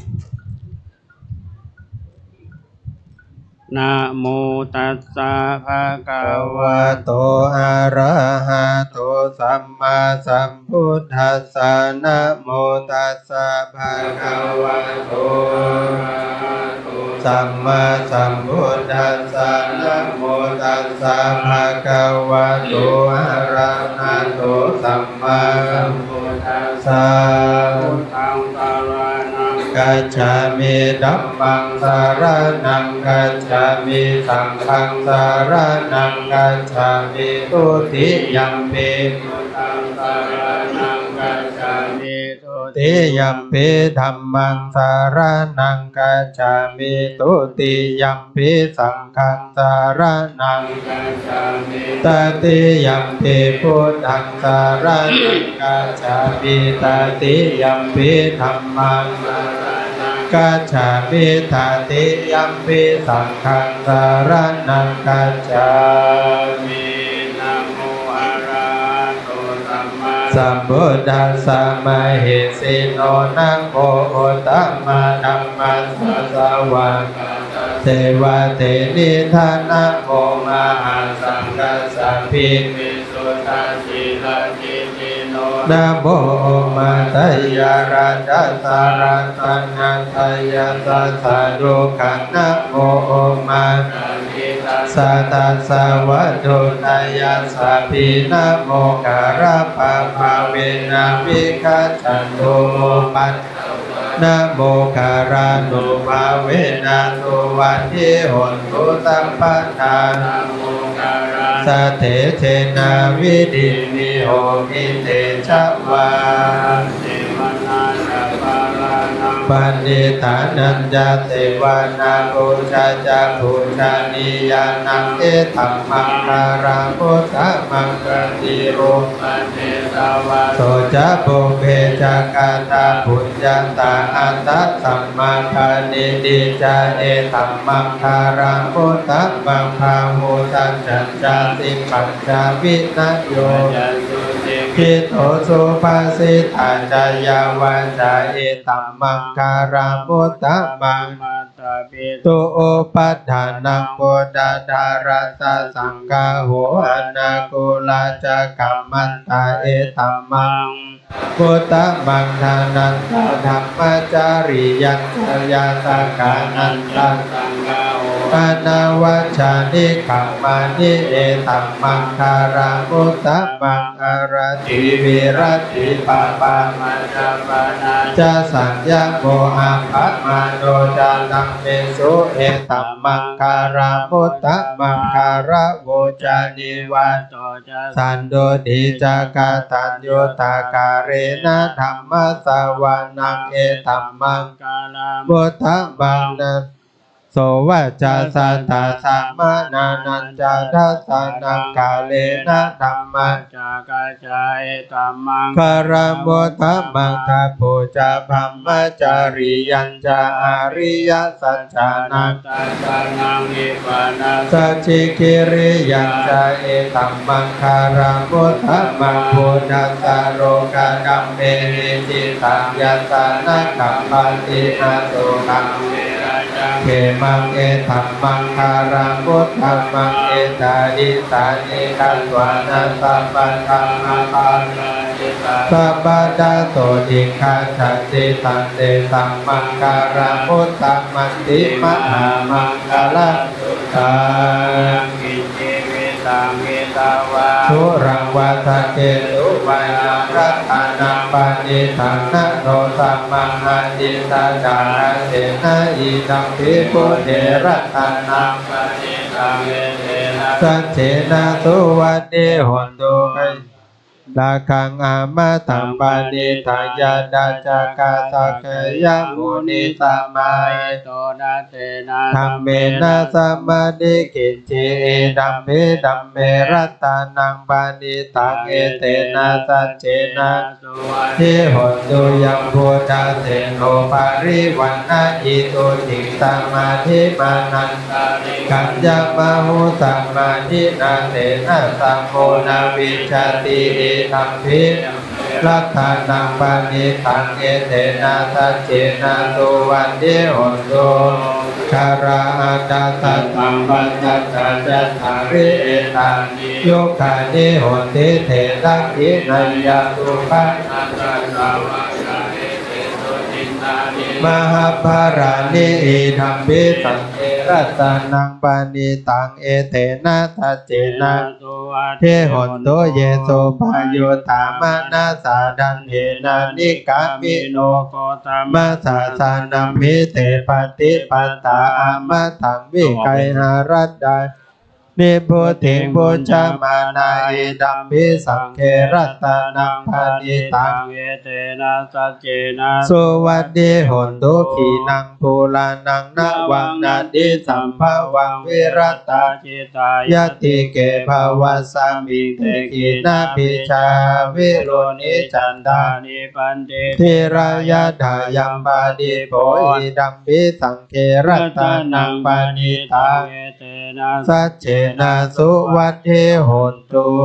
เมตัญจาสัพพะโลกัสสมิงมานะสัมภาวะเยอาภาริมานังอุดังอโดจติริยัญจาสัมปะดังอเวลังอาสัพพะตันติตัญจลังนิสิโนวาสยโนวายวัตตัสสะปิคาตามิโนเอตังสัจเจงอดิดายาบัมมะเมตังวิหารังอิดามะโหติติญาโนปะคัมมาสีราวาดัสสะเนนะสัมปันโนคามิสุวินัยยะนาหิจตุคัปปะสยังปุณเรติติการานิยะเมตตาสุตตังทุกขปัสสะจานิทุกขพยาปัสสะจานิพยาโสกปัสสะจานิโสกะสัพเพปิปานิโนเอตวัฏฐาจาอัมเมหิสัมปะดังสัมปะดังสัพเพเทวานุโมดันตุสัพพะสัมปติสิทธิยาทัดดันตุสัตตยาสีลังลักขันตุสัพพะดาภาวนาผลตุขัจฉันตุเทวตาคาตาพระปัตตาปัจเจกานันจายังพระรังอระหันตาเตเจนะรักขังพันธามิสัพพะโตวะหุงสหัสสะมาพินิมิตาสาวุธันตังเกเปกาลังโอดิตาโกลาสาเสนะมารังดานาดิดัมมาวิธินาจิตาวะโมนินโดดันเดจาสาภาวะตุเตชัยยะมังคลานิมาราติเรกัมมาปิโยจิตาสัมปารติโกรัมปันนาราวะกัมมะกัมมันดันดายะกังคันติสุดันตาวิธินาจิตาวะตันเตจะสาภาวะตุเตชัยยะมังคารานิกิลิงกาชาวะลังอาทิอันดาปุถันทาวะกิจักกามา สุดารุนันตัมเมตัมโพเสกาวิดินาจิตาวามุนินโดดันเดชะสาจยมังคารานิโอเกตากากามาติหันดาสุดารุนันตังทวันติโยชนะกุลิมาลาวันดาอิติปิสังกตามโนจิตาวามุนินโดจัสสะภาวะตุเถจยมังคารานิอิวากะบินิยาจินจายาตุนาวาจานังจายกายมัจเจสันเตมาเวดินาจิตาวามุนินโดดันเดจัสสะภาวะตุเถจยมังคารานิสัจจังวิอายามติสัจจกวาดาเกตุวาดาบิโรบินดามานังอาทิยันดาภูตังปัญญาปาดีนิโตจิตาวามุนินโดดันเดจัสสะภาวะตุเถกาลานิถ้าพุทธกังวิพุทธังไมหิติพุทธนาเถระพุทธเกนะธัมมาปะยันโตปะเดสาวิธินาจิตาวามุนินโดดันเดจัสสะจยมังคารานิทุกาดิติพุทธเกนะโสดาดาธัมมังมังสุติเมติปะกาปิดานังญาณคเดนะวิดินาจิตาวามุนินโดภาวะตุเตจยมังคารานิตาภิพุทธจยมังคาลาอันดาคาดาโยทินาดินเนสารเตมาตันดิหิตวานะเนกาวิวิดานิจุปัตตวาสุขังอดิขามายานะโรสะปัญโยมหาการุณิโกนะโตทิทายาสัพพปานินาโพเรตัมปารามิสัพพะพัทโตสัพโพธิพุทธัมมังสัจวัชเชนะโหตุเตชยมังคารังจยังโตโพธิยาโมเรตกายานังนันเทวัตโนเอวังคววิชยโยโหหิจยโตจยมังคาเลนะปาราจิตาปันลังเก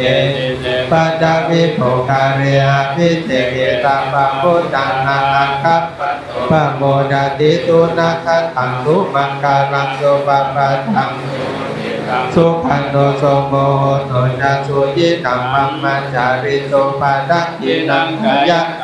วาจากัมมังปาดักขินังปาดักขินังมัตโตขัมมังปาเนปาดักขินาปาดักขินานิกัตวานะละพันตะเถปาดักขิเตทุกขปัฏฐาจานิทุกขพยาปัฏฐาจานิพยาทุกขปัฏฐาจานิทุกขหุนตุสัพเพปิปานิโกตวัตจามเมสัมปะทังมุยัสสัมปะทังสัพเพเทวานุโมดันโตสัพพะสัมปติสิทธิยาดานานาดันโตสัตตยะสีลังละกันโตสัพพะดาภาวนาภิรตา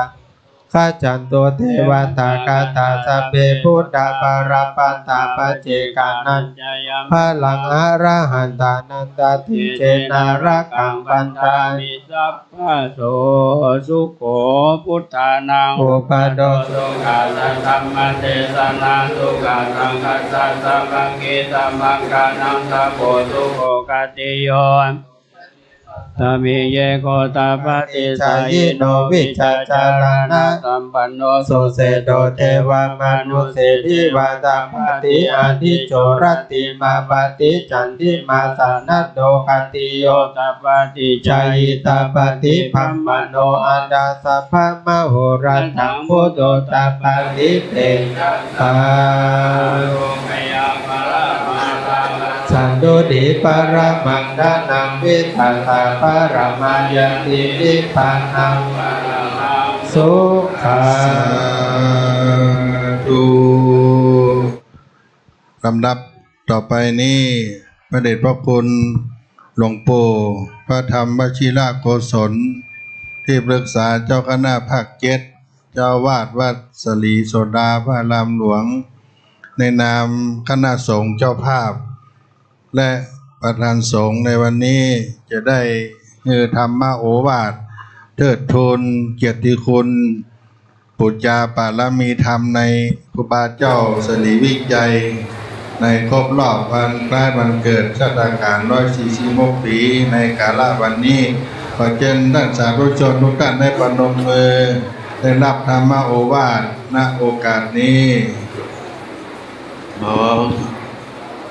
กราบนมัสการพระเถรานุเถระ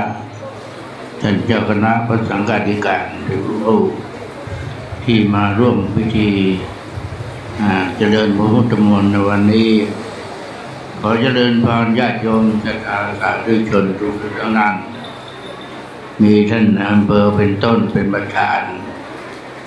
วันนี้เป็นวันสำคัญวันหนึ่งที่เราต้องระลึกนึกถึงท่านครูบาเจ้าศรีวิชัยนักบุญแห่งล้านนาไทยเพราะท่านครูบาเจ้าศรีวิชัยนั้นเป็นผู้ที่เป็นพระสงฆ์ที่ประเสริฐที่สุดคนเคารพนับถือกราบไหว้บูชาพระองค์และพระคุณท่านนับตั้งแต่ท่านได้เข้ามาเป็นเจ้าวาดวัดศรีโสดาจนกระทั่งไปสร้างศาสนสถานโบราณสถานแห่งนี้มากมายมหาศาลเป็นพระเถระที่เสียสละทุกสิ่งทุกอย่างเพื่อประโยชน์ของพระพุทธศาสนาท่านไม่มีจุดประสงค์จำนงเพื่อจะอยู่ณจุดใดจุดหนึ่งสร้างณสถานที่แห่งใดแห่งหนึ่งท่านไปทุกหนทุกแห่งที่สำคัญที่จะเป็นประโยชน์ต่อพุทธศาสนิกชนเพราะฉะนั้นการระลึกถึงท่านครูบาเจ้าศรีวิชัยปีนี้เป็นครบชาติการ146 ปีก็ถือว่าเป็นพิธีกรรมที่สำคัญอย่างยิ่งที่ท่านสาธุชนพุทธบริษัทพี่น้องชาวไทยเรา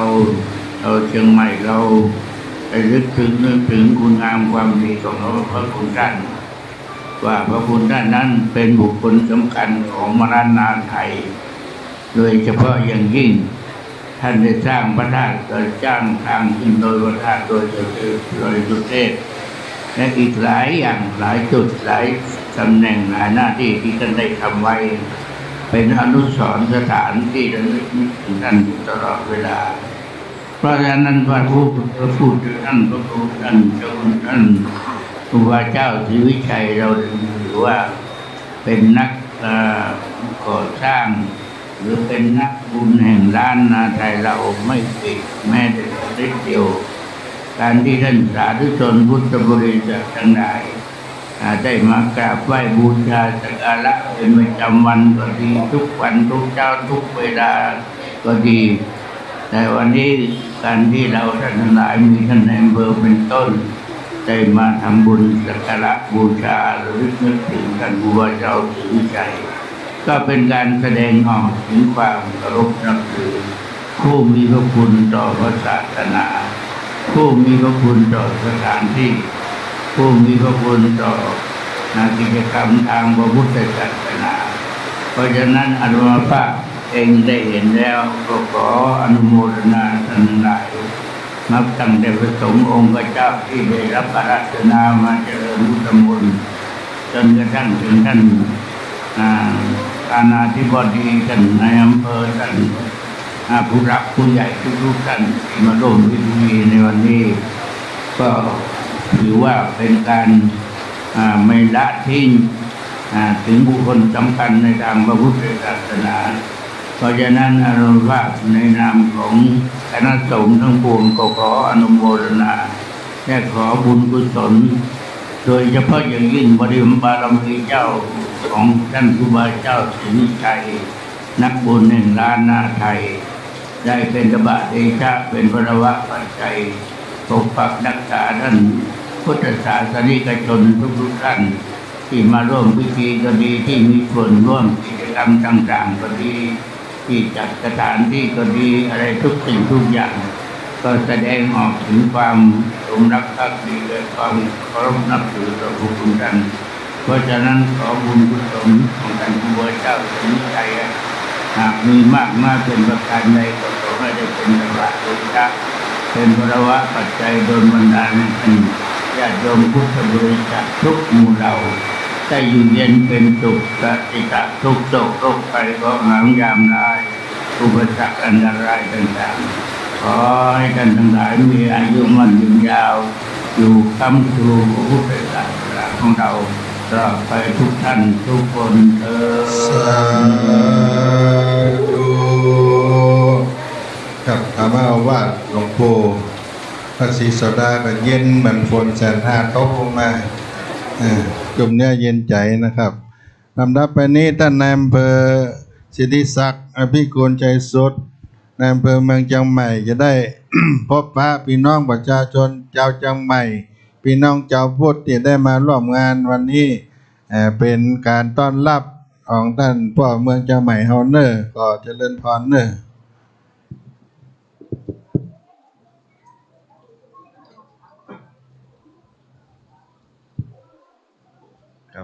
กับนมัสการ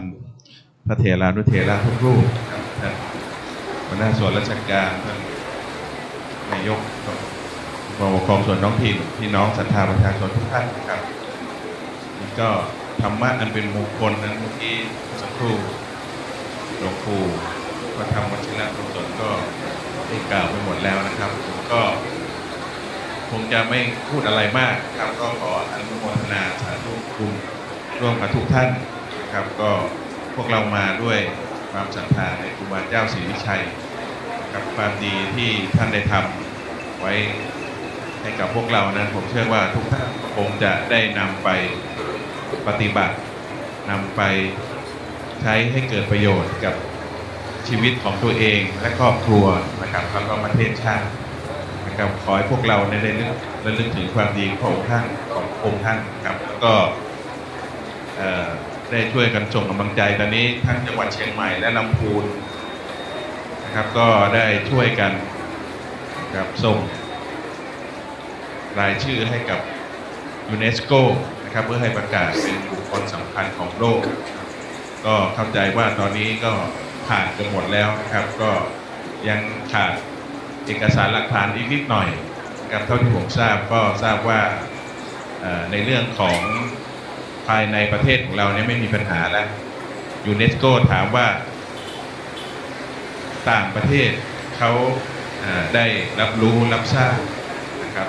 เรื่องของครูบาเจ้าศรีวิชัยมากน้อยขนาดไหนซึ่งผมเข้าใจว่าท่านอาจารย์ครูบาอาจารย์ทั้งหลายก็กำลังทำแล้วก็เดี๋ยวก็คงจะส่งไปเพิ่มเติมนะครับแล้วเราก็คงจะได้รับทราบข่าวดีกันในเร็วๆนี้นะครับก็วันนี้ก็ขออนุโมทนาสาธุบุญกับทุกท่านด้วยครับขอบคุณครับสาธุในท่านนายอำเภอเนาะต่อไปก็จะได้เป็นการน้อมถวายจตุปัจจัยทายทานวันนี้เจ้าภาพเป็นคณะส่วนรวมและคุณแม่นวลโดนสุขกิจก็เป็นเจ้าภาพวันเกิดโดยอาจจะได้ร่วมก็อาจารย์จะได้นำทุกท่านทั้งหลายได้ประกอบพิธีได้ถวายได้สุมาประทานสักเล็กสักน้อยนะ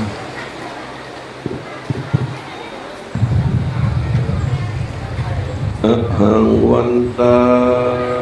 มิสัพพะวัตถุตานังสัพพังโตสังฆะมัทเมพันเตกายะตัวเลวจีตัวเลมโนตัวเลสัญจิตจาอสัญจิตจาอจิตะโตสัง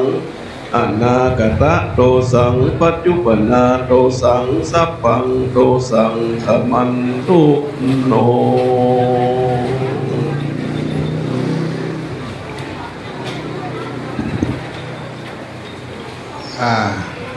ทุกท่านได้ตั้งใจกล่าวคำถวายเนิ่นนะโมตัสสะภะคะวะโตอะระหะโตสัมมาสัมพุทธัสสะนะโมตัสสะภะคะวะโตอะระหะโตสัมพุทธัสสะนะโมตัสสะภะคะวะโตอะระหะโตสัมพุทธัสสะอิมานิมะยังพันเตภ พัตตานิ ปัตตานิ สัพพะริวาลานิ สัพพะริวาลานิ ภิกขุสังคัสสะ ภิกขุสังคัสสะ โอโนจยามะ โอโนจยามะ สาธุโนพันเต สาธุโนพันเต ภิกขุสังโฆ ภิกขุสังโฆ อิมานิ อิมานิ ปัตตานิ ปัตตานิ ปฏิกันหาโต ปฏิกันหาตุ อัมหากัง อัมหากัง ตีฆาลตัง อิคลตัง หิตายะ อิตายะ สุขายะ ขายะ ข้าแต่พระสงฆ์ผู้เจริญ ข้าแต่พระสงฆ์ผู้เจริญ ข้าพเจ้าทั้งหลาย ข้าพเจ้าทั้งหลาย น้อมถวาย น้อมถวาย ภัตตาหาร ทหาร ทายทาน ยทาน ทั้งหลายเหล่านี้ หลายเหล่านี้ แก่พระผู้สูสงฆ์ แก่พระภิกษุสงฆ์ ขอพระสงฆ์จงรับ ขอพระสงฆ์จงรับ ภัตตาหาร ทหาร พร้อมทั้งบริวารเหล่านี้ ของทั้งบริวารเหล่านี้ ของข้าพเจ้าทั้งหลาย ข้าพเจ้าทั้งหลาย เพื่ออุทิศถวาย เจ้าที่ถวาย แด่ครูบาเจ้าศรีวิชัย ครูบาเจ้าศรีวิชัย นักบุญแห่งล้านนาไทย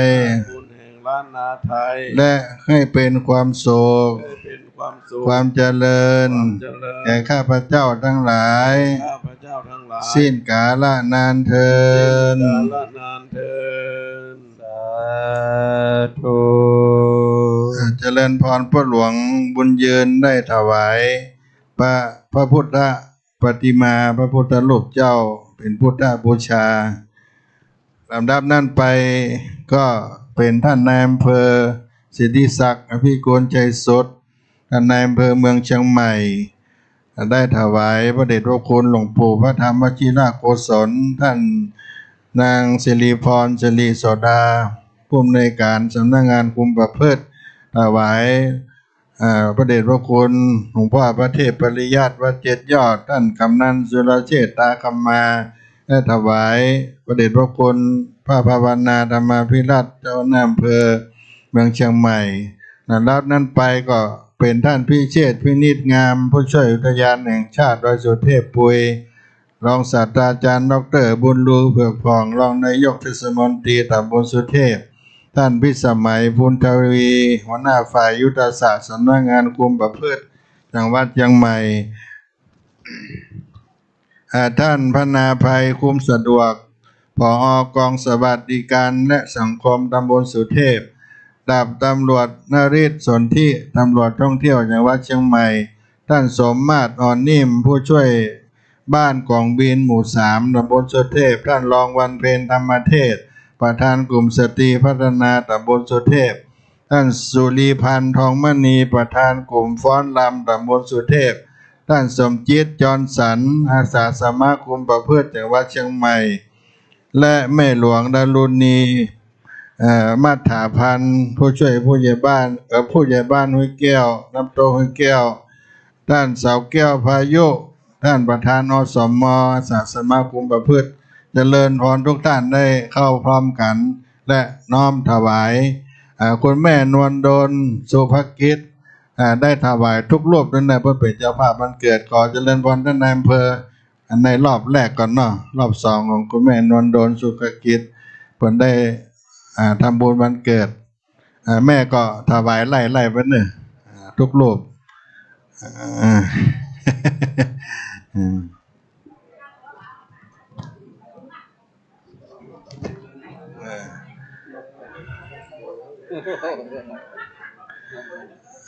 ท่านได้รับ2 ตำแหน่งผู้ใหญ่ก็เป็นผู้ช่วยก็เป็นเพราะช่วยตัวเองตลอด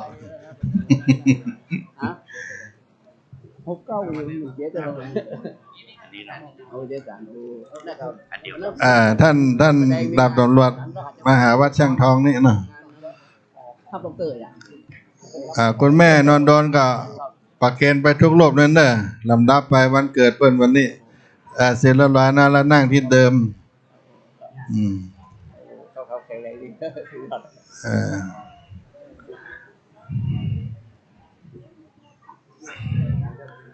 วันนี้สถานีตำรวจท่องเที่ยวจะพาทุกท่านไปเที่ยววัดหมู่บุญไปเยี่ยมชมโบราณสถาน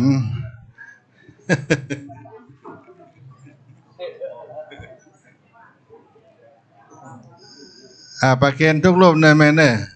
ทุกรูปวันนี้วันเกิดเบิ้ลอายุได้ต่อได้มั่วไปนี้นะถ้าบอกปุ๊บเนี่ยวัดช่างทองอย่าไปซื้อสลากกินแบ่งรัฐบาลทันที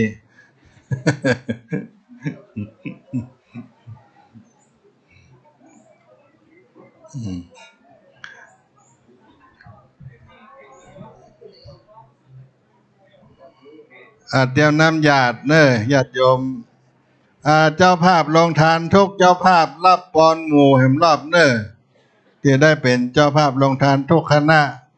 ทุกเจ้าภาพแล้วก็ญาติโยมที่อยู่ทางบ้านได้รับฟังทางสถานีวิทยุวัดฝ่ายหินท่านอาจารย์พระครูสมุวิศวัตรมาถ่ายทอดทำการถ่ายทอดตั้งเมื่อตี 4มาละก็ได้รับฟังทางบ้านได้รับโอวาทจากหลวงปู่พระธรรมวชิรโกศลแล้วก็รับเอาปอนหมู่ด้วยกันเนณบัดนี้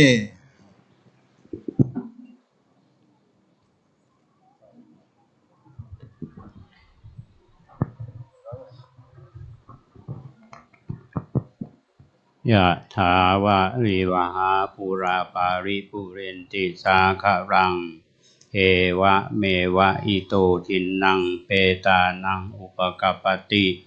อิจิตังปฏิตังตุมหังคิปเมวะสวิจตุสัพเพปุเรนตุสังกัปปาจันโทปนะระโสยะถามณิโชติระโสยะถาสัพพิติโยวิวัจจันตุสัพพะโรโควินาศตุมาเต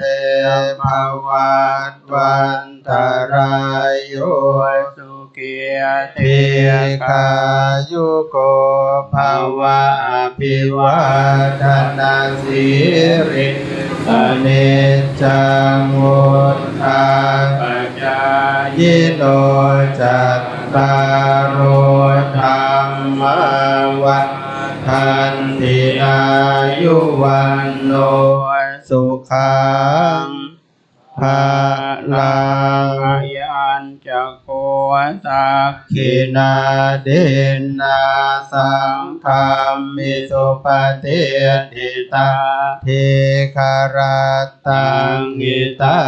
ยัตสัทธานาโสอุปกาปฏิโสยาติธรรมโมจะอายังนิตัสสิโต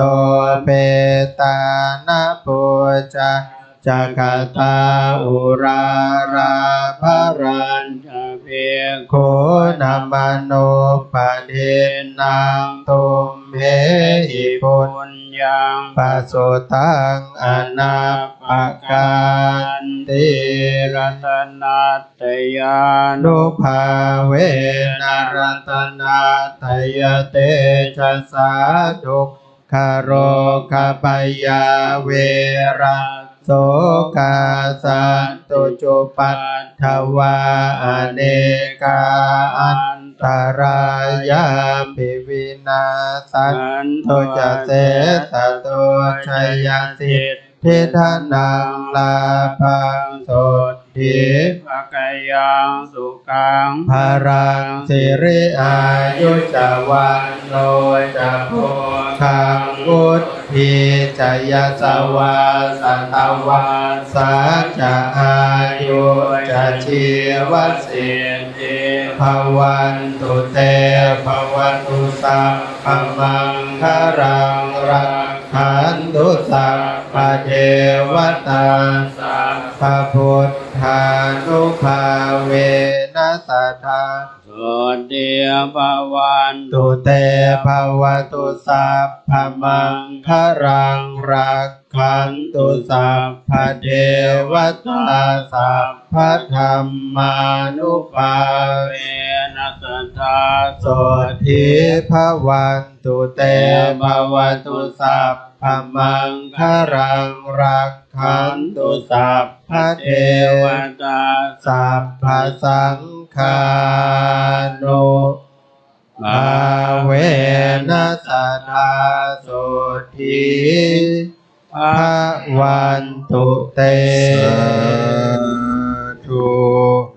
ขอเชิญทุกท่านได้หันหน้าไปทางรูปเหมือนครูบาเจ้าสินธรรมครูบาเจ้าสลีวิจัยได้กราบวันตาปารามีธรรมพระเดชพระคุณหลวงปู่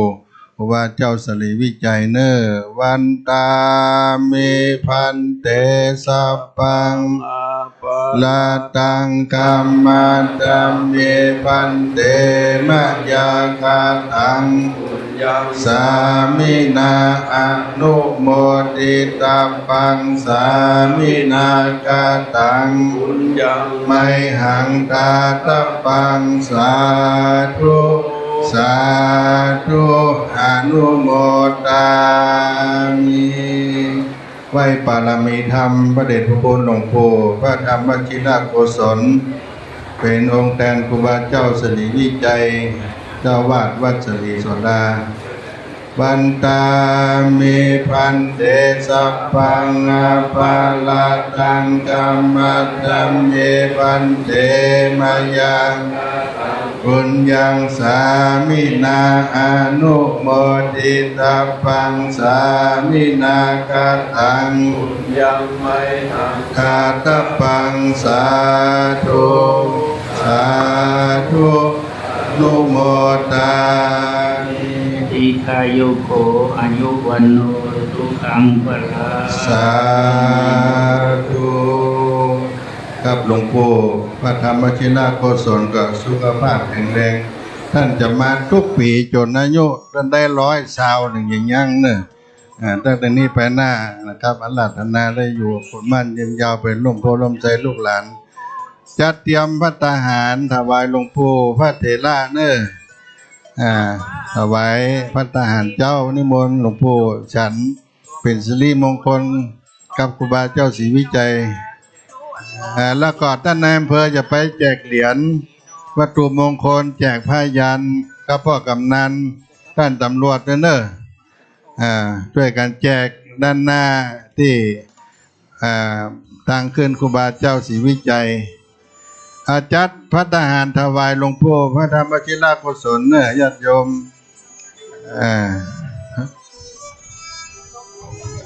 โต๊ะเดียวกันนะกะโต๊ะเอาอาหารที่อ่อนๆนะหลวงปู่จะได้ฉันเป็นสิริมงคลอย่างน้อยโรงทานเปิดได้ญาติโยมทุกท่านไปรับเหรียญครูบาพายันด้านหน้าท่านนายอำเภอจะเป็นผู้มอบของที่ระลึกครับญาติโยมที่หน้าอนุสาวรีย์วัดเจ้าเนอะจัดภัตตาหารพิเศษถวายหลวงปู่พระธรรมวชิรโกศลหลวงพ่อเจ้าอำเภอเมืองเชียงใหม่ได้ฉันเป็นสิริมังคละครูบาอาจารย์ได้ฉันเป็นมงคลเนอะอาหารพิเศษหลวงปู่กับอาหารอ่อนๆนะครับต้มจืดกานี่แหละได้บันทึกภาพไว้เป็นที่ระลึกหลวงปู่ได้เดินทางมาโปรดเมตตาครับลูกหลานทั้งหลายขอกราบขอบพระคุณพระเดชพระคุณพระเทพปริยัติที่ปรึกษาเจ้าคณะภาค7เมตตาแล้วก็จะได้เดินทางกลับวัดพอดีโยมได้มาหาที่วัดนะครับนิมนต์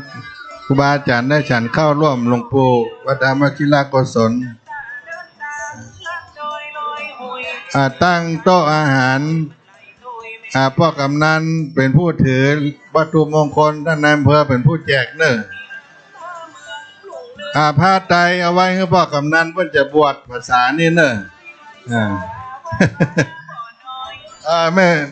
อยู่นี่มีสุขเนอะได้ทานร่วมกันวันนี้มอดใจเนาะมอดใจ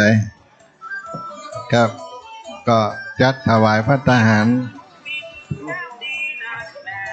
อาจารย์พระมหาสมพงษ์พ่อภัตตาหารหลวงพ่อด้วยเนอะเป็นพิเศษวันนี้ก็ได้เมตตาให้ลูกให้หลานขอบคุณเจ้าวัดไว้ชั้นทองเนอะได้เมตตาเอาจังฟ้อนมาแต่ว่าพอได้ฟ้อนฝนตกวันนี้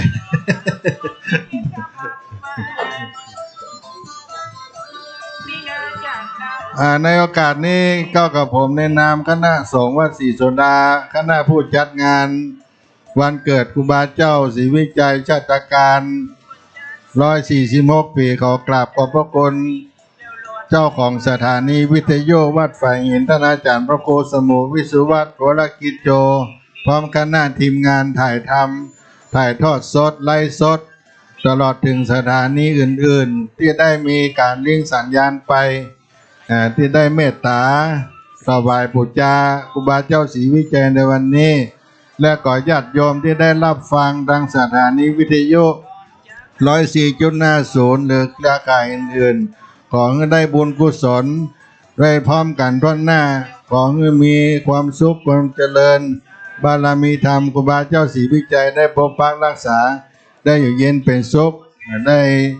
กินได้ตานก้ามจูวลาพุทธศาสนาไปชั่วกาลนานจัตตาโลธรรมาวัฏันติอายุวันโนสุขังพลังเข้าไปรับวัตถุมงคลที่ด้านนายอำเภอในด้านหน้าอนุสาวรีย์เนี่ยเป็นผ้ายันเป็นเหรียญชุดพิเศษที่เอาไว้มอบไว้ปั่นให้กับได้มาแล้วบอกประธานกลุ่มหนุ่มสาวปีนี้อายุ80ละ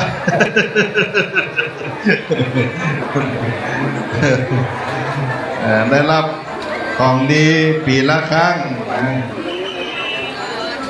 ก็เป็นขยมด้วยกันเนอะลงทานอาจารย์แม่จุฑารัตน์ลงทานนี่หมดเจ้าพระเมืองด้วยนะท่านเอาพระทหารพิเศษมาถวายหลวงปู่เนอะได้ฉันพระทหารป่าเวณีไหวป่าลามีครูบาเจ้าศีลธรรมในวันนี้เนอะญาติโยมที่มาร่วมกินร่วมทานก็ขออนุโมทนากับทุกท่านทุกคนโดยปีหน้าฟ้าใหม่วันที่11 มิถุนายนก็เวียนมาบรรจบพบเห็นครั้งหนึ่งและก็วันที่9 พฤศจิกายนที่จะมาถึงเป็นวันปฐมจับแรกก็จะได้กินได้ทานโดยพร้อมเพรียงกันเห็นครั้งหนึ่งวันนี้ขอให้ทุกท่านได้อิ่มบุญด้วยกันเนอะได้อิ่มบุญด้วยกันทุกโรงทานจัดอาหารให้ท่านนายอำเภอเมืองเชียงใหม่แล้วก็พวกกำนันตลอดถึงข้าราชการเทศบาลตำบลสุเทพด้วย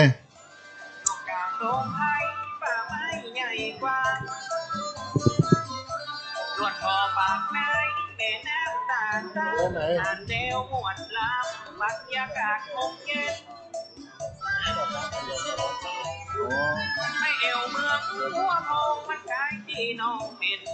เพราะว่าเล่าเป็นเรื่องแล้วว่าอันจะเป็นที่ไหนกันฟังไปพี่น้องว่าเมืองหัวทองนั้นว่าใจที่ไหนสันติสุขหม้อไก่จากเวียงสันท่านสิริพรสิริโสดาก็จะได้นำสำนักงานคุมประพฤติได้พัฒนาห่วงครูบาเจ้านิมนต์ทีมงานถ่ายทอดสดวัดฝ่ายหินทุกท่านทุกรูปมาฉันด้วยกันนี่เนอะ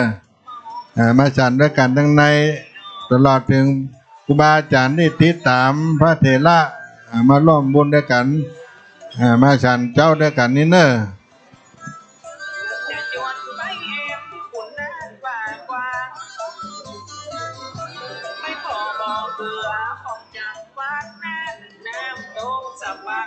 เอาปัจจัยพวกการที่นี่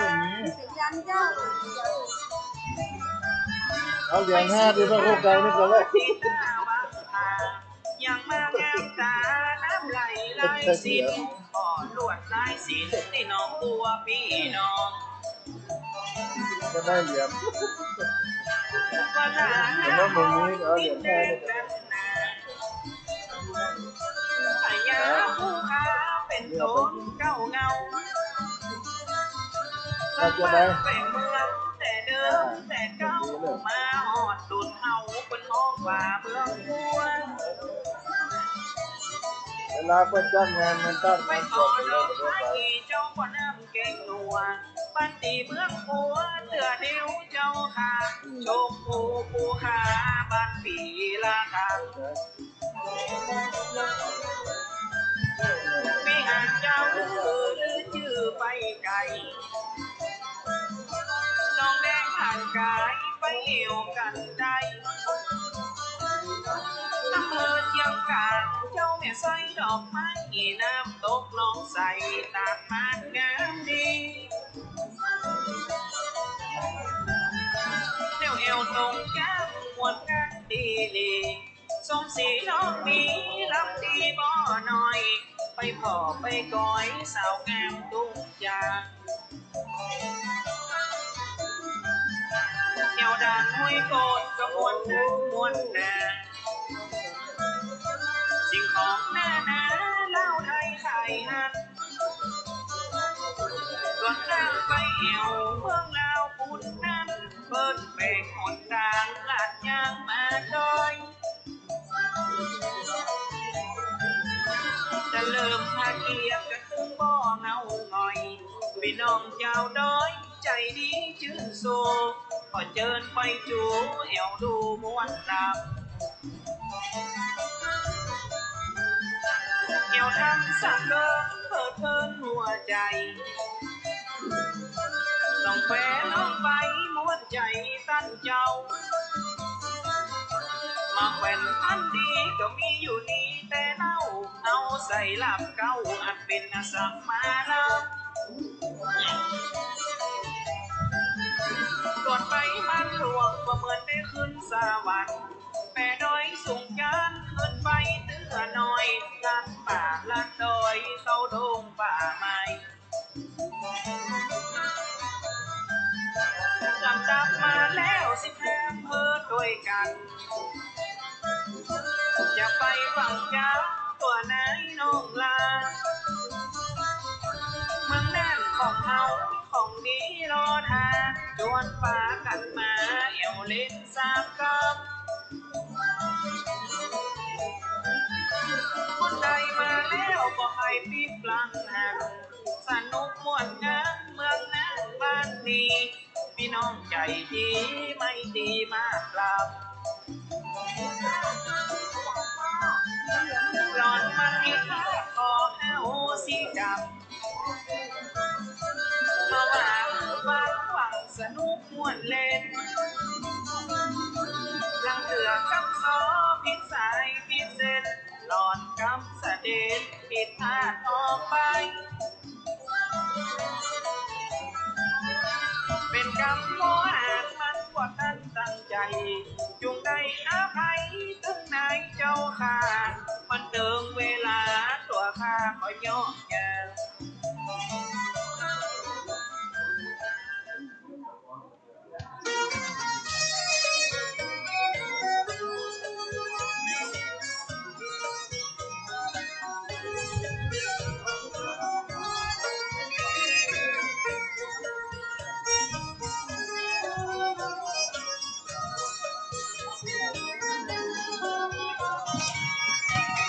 ยกมือน้อมนบเคารพไว้สาที่รัตนาสามดวงแก้วเจ้าทั้งคุณพ่อแม่ผู้บังเกิดเก่าพร้อมอาจารย์เจ้าสั่งสอนสอใหญ่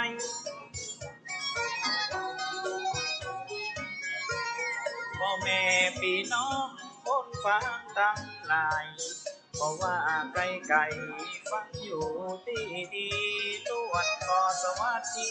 ไมตรีจืนจอย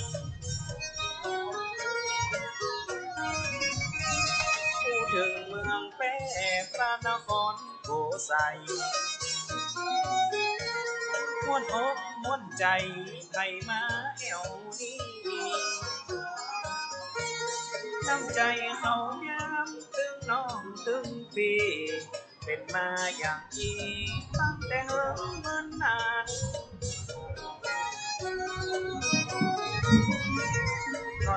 เอวเลี้ยวบ่ใครปิกหลังหันสนุกม่วนงันบ่ใครบอกปิกบ้านเต็มงามตามคำว่าไว้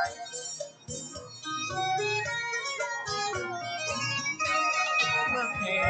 ระเบิดกำเนิดแท้รังกีประวัติมันมีแต่เก่ามีมามองตรงมองนั้นเราเป็นน้องมาเก่าสืบเจนกันมา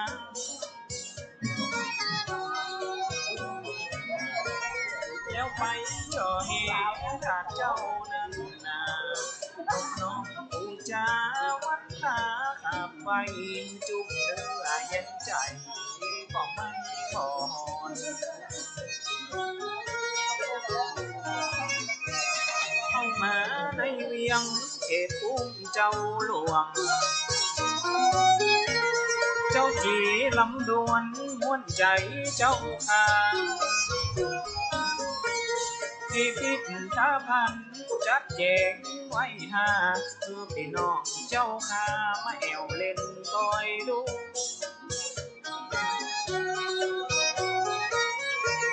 ไปพอบ้านบงบุรีงามตางามหูไปพอไปดูงามดีบ่อน้อยเจอไปแอวคอยเตอเจ้าท่านไทย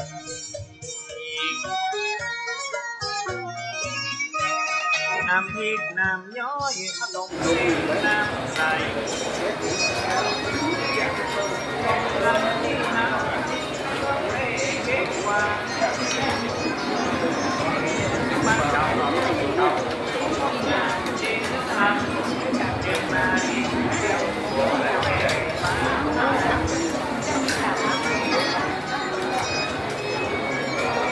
ไปแน่น้ำจีนทางดอยน้ำแช่ดอกงามของเศรษฐาบนไทยน้ำไหลได้ไปใจ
ประวัติศาสตร์มันทำนาจามานาจาวา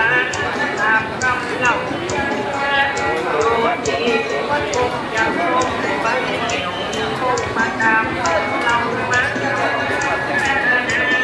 จ้าเป็นนาโดนนาคาเป็นพยา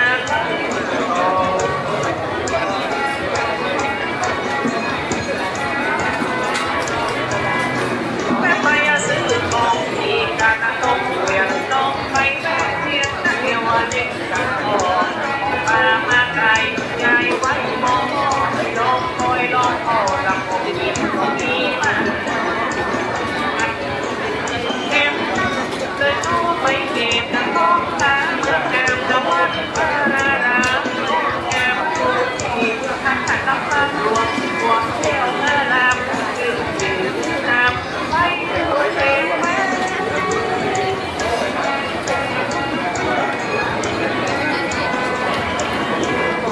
เป็นพนักเก่าแกมันที่มาบุกยังถูกน้ำเองมันนักเกลังไปต้องไปสากับไปยิ้มแย้มแจ่มใสตาขนาเจ้าเป็นนางใจพ้นจากมีความเป็น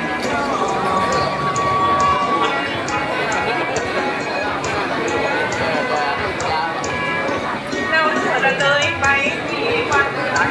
จะไปอะไรโดนดินน้ำโมบางเป็นวัดพักเก่าบางแอมไปน้ำกดน้ำโคตรชอบไทยกดน้ำกันไทย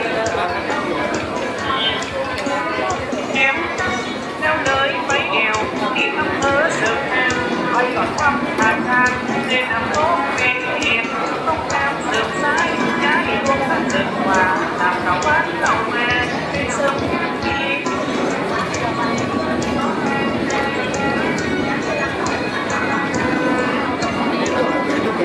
เยาวตองกันที่ทั้งคู่เด่นดินโอนแอมแนมทั้งที่หน้าคอยวัดหลวงแม่ตำเป็นสูตรศิลปะชีมาทุกวันหลายอย่างดีก็มีลองมีรวมนายเจ้าเอ็นวันรักหอมเดินชวนกันออกไปเที่ยว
ลาในฝันพอภูเขาไว้ดูที่ด้อยตาเก็บตั้งเดินไปเก็บสวยคนเก็บงามไปเดี่ยวด้วยกันมาเดินเดินเขาแม่ห้องเด็กที่เพิ่มมีอาทิตย์จากแผ่นดินไม่พันที่ทำไมเอามา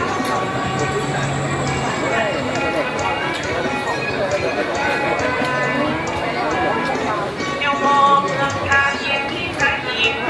ะความสุขกาอะไรมาเป็นส่วนต่อ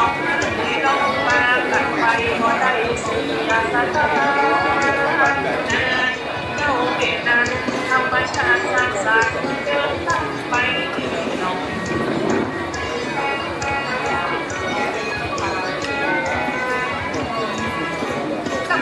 นับดานับมาจัดโอ้โหนับกำมาได้ละสักโตขอละไปละน้องเดียวเป็นอะไรโซละสักต่อไป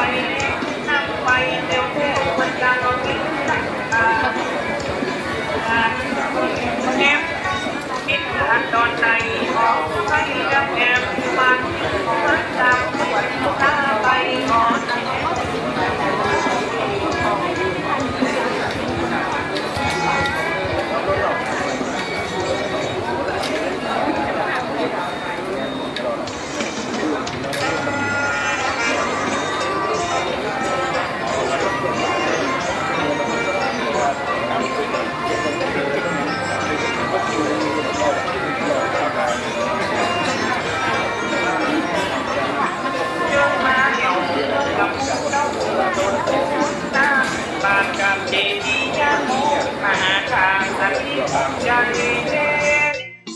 บ้านเมืองแม่จำเป็นเจ้าพญาโคกเก้า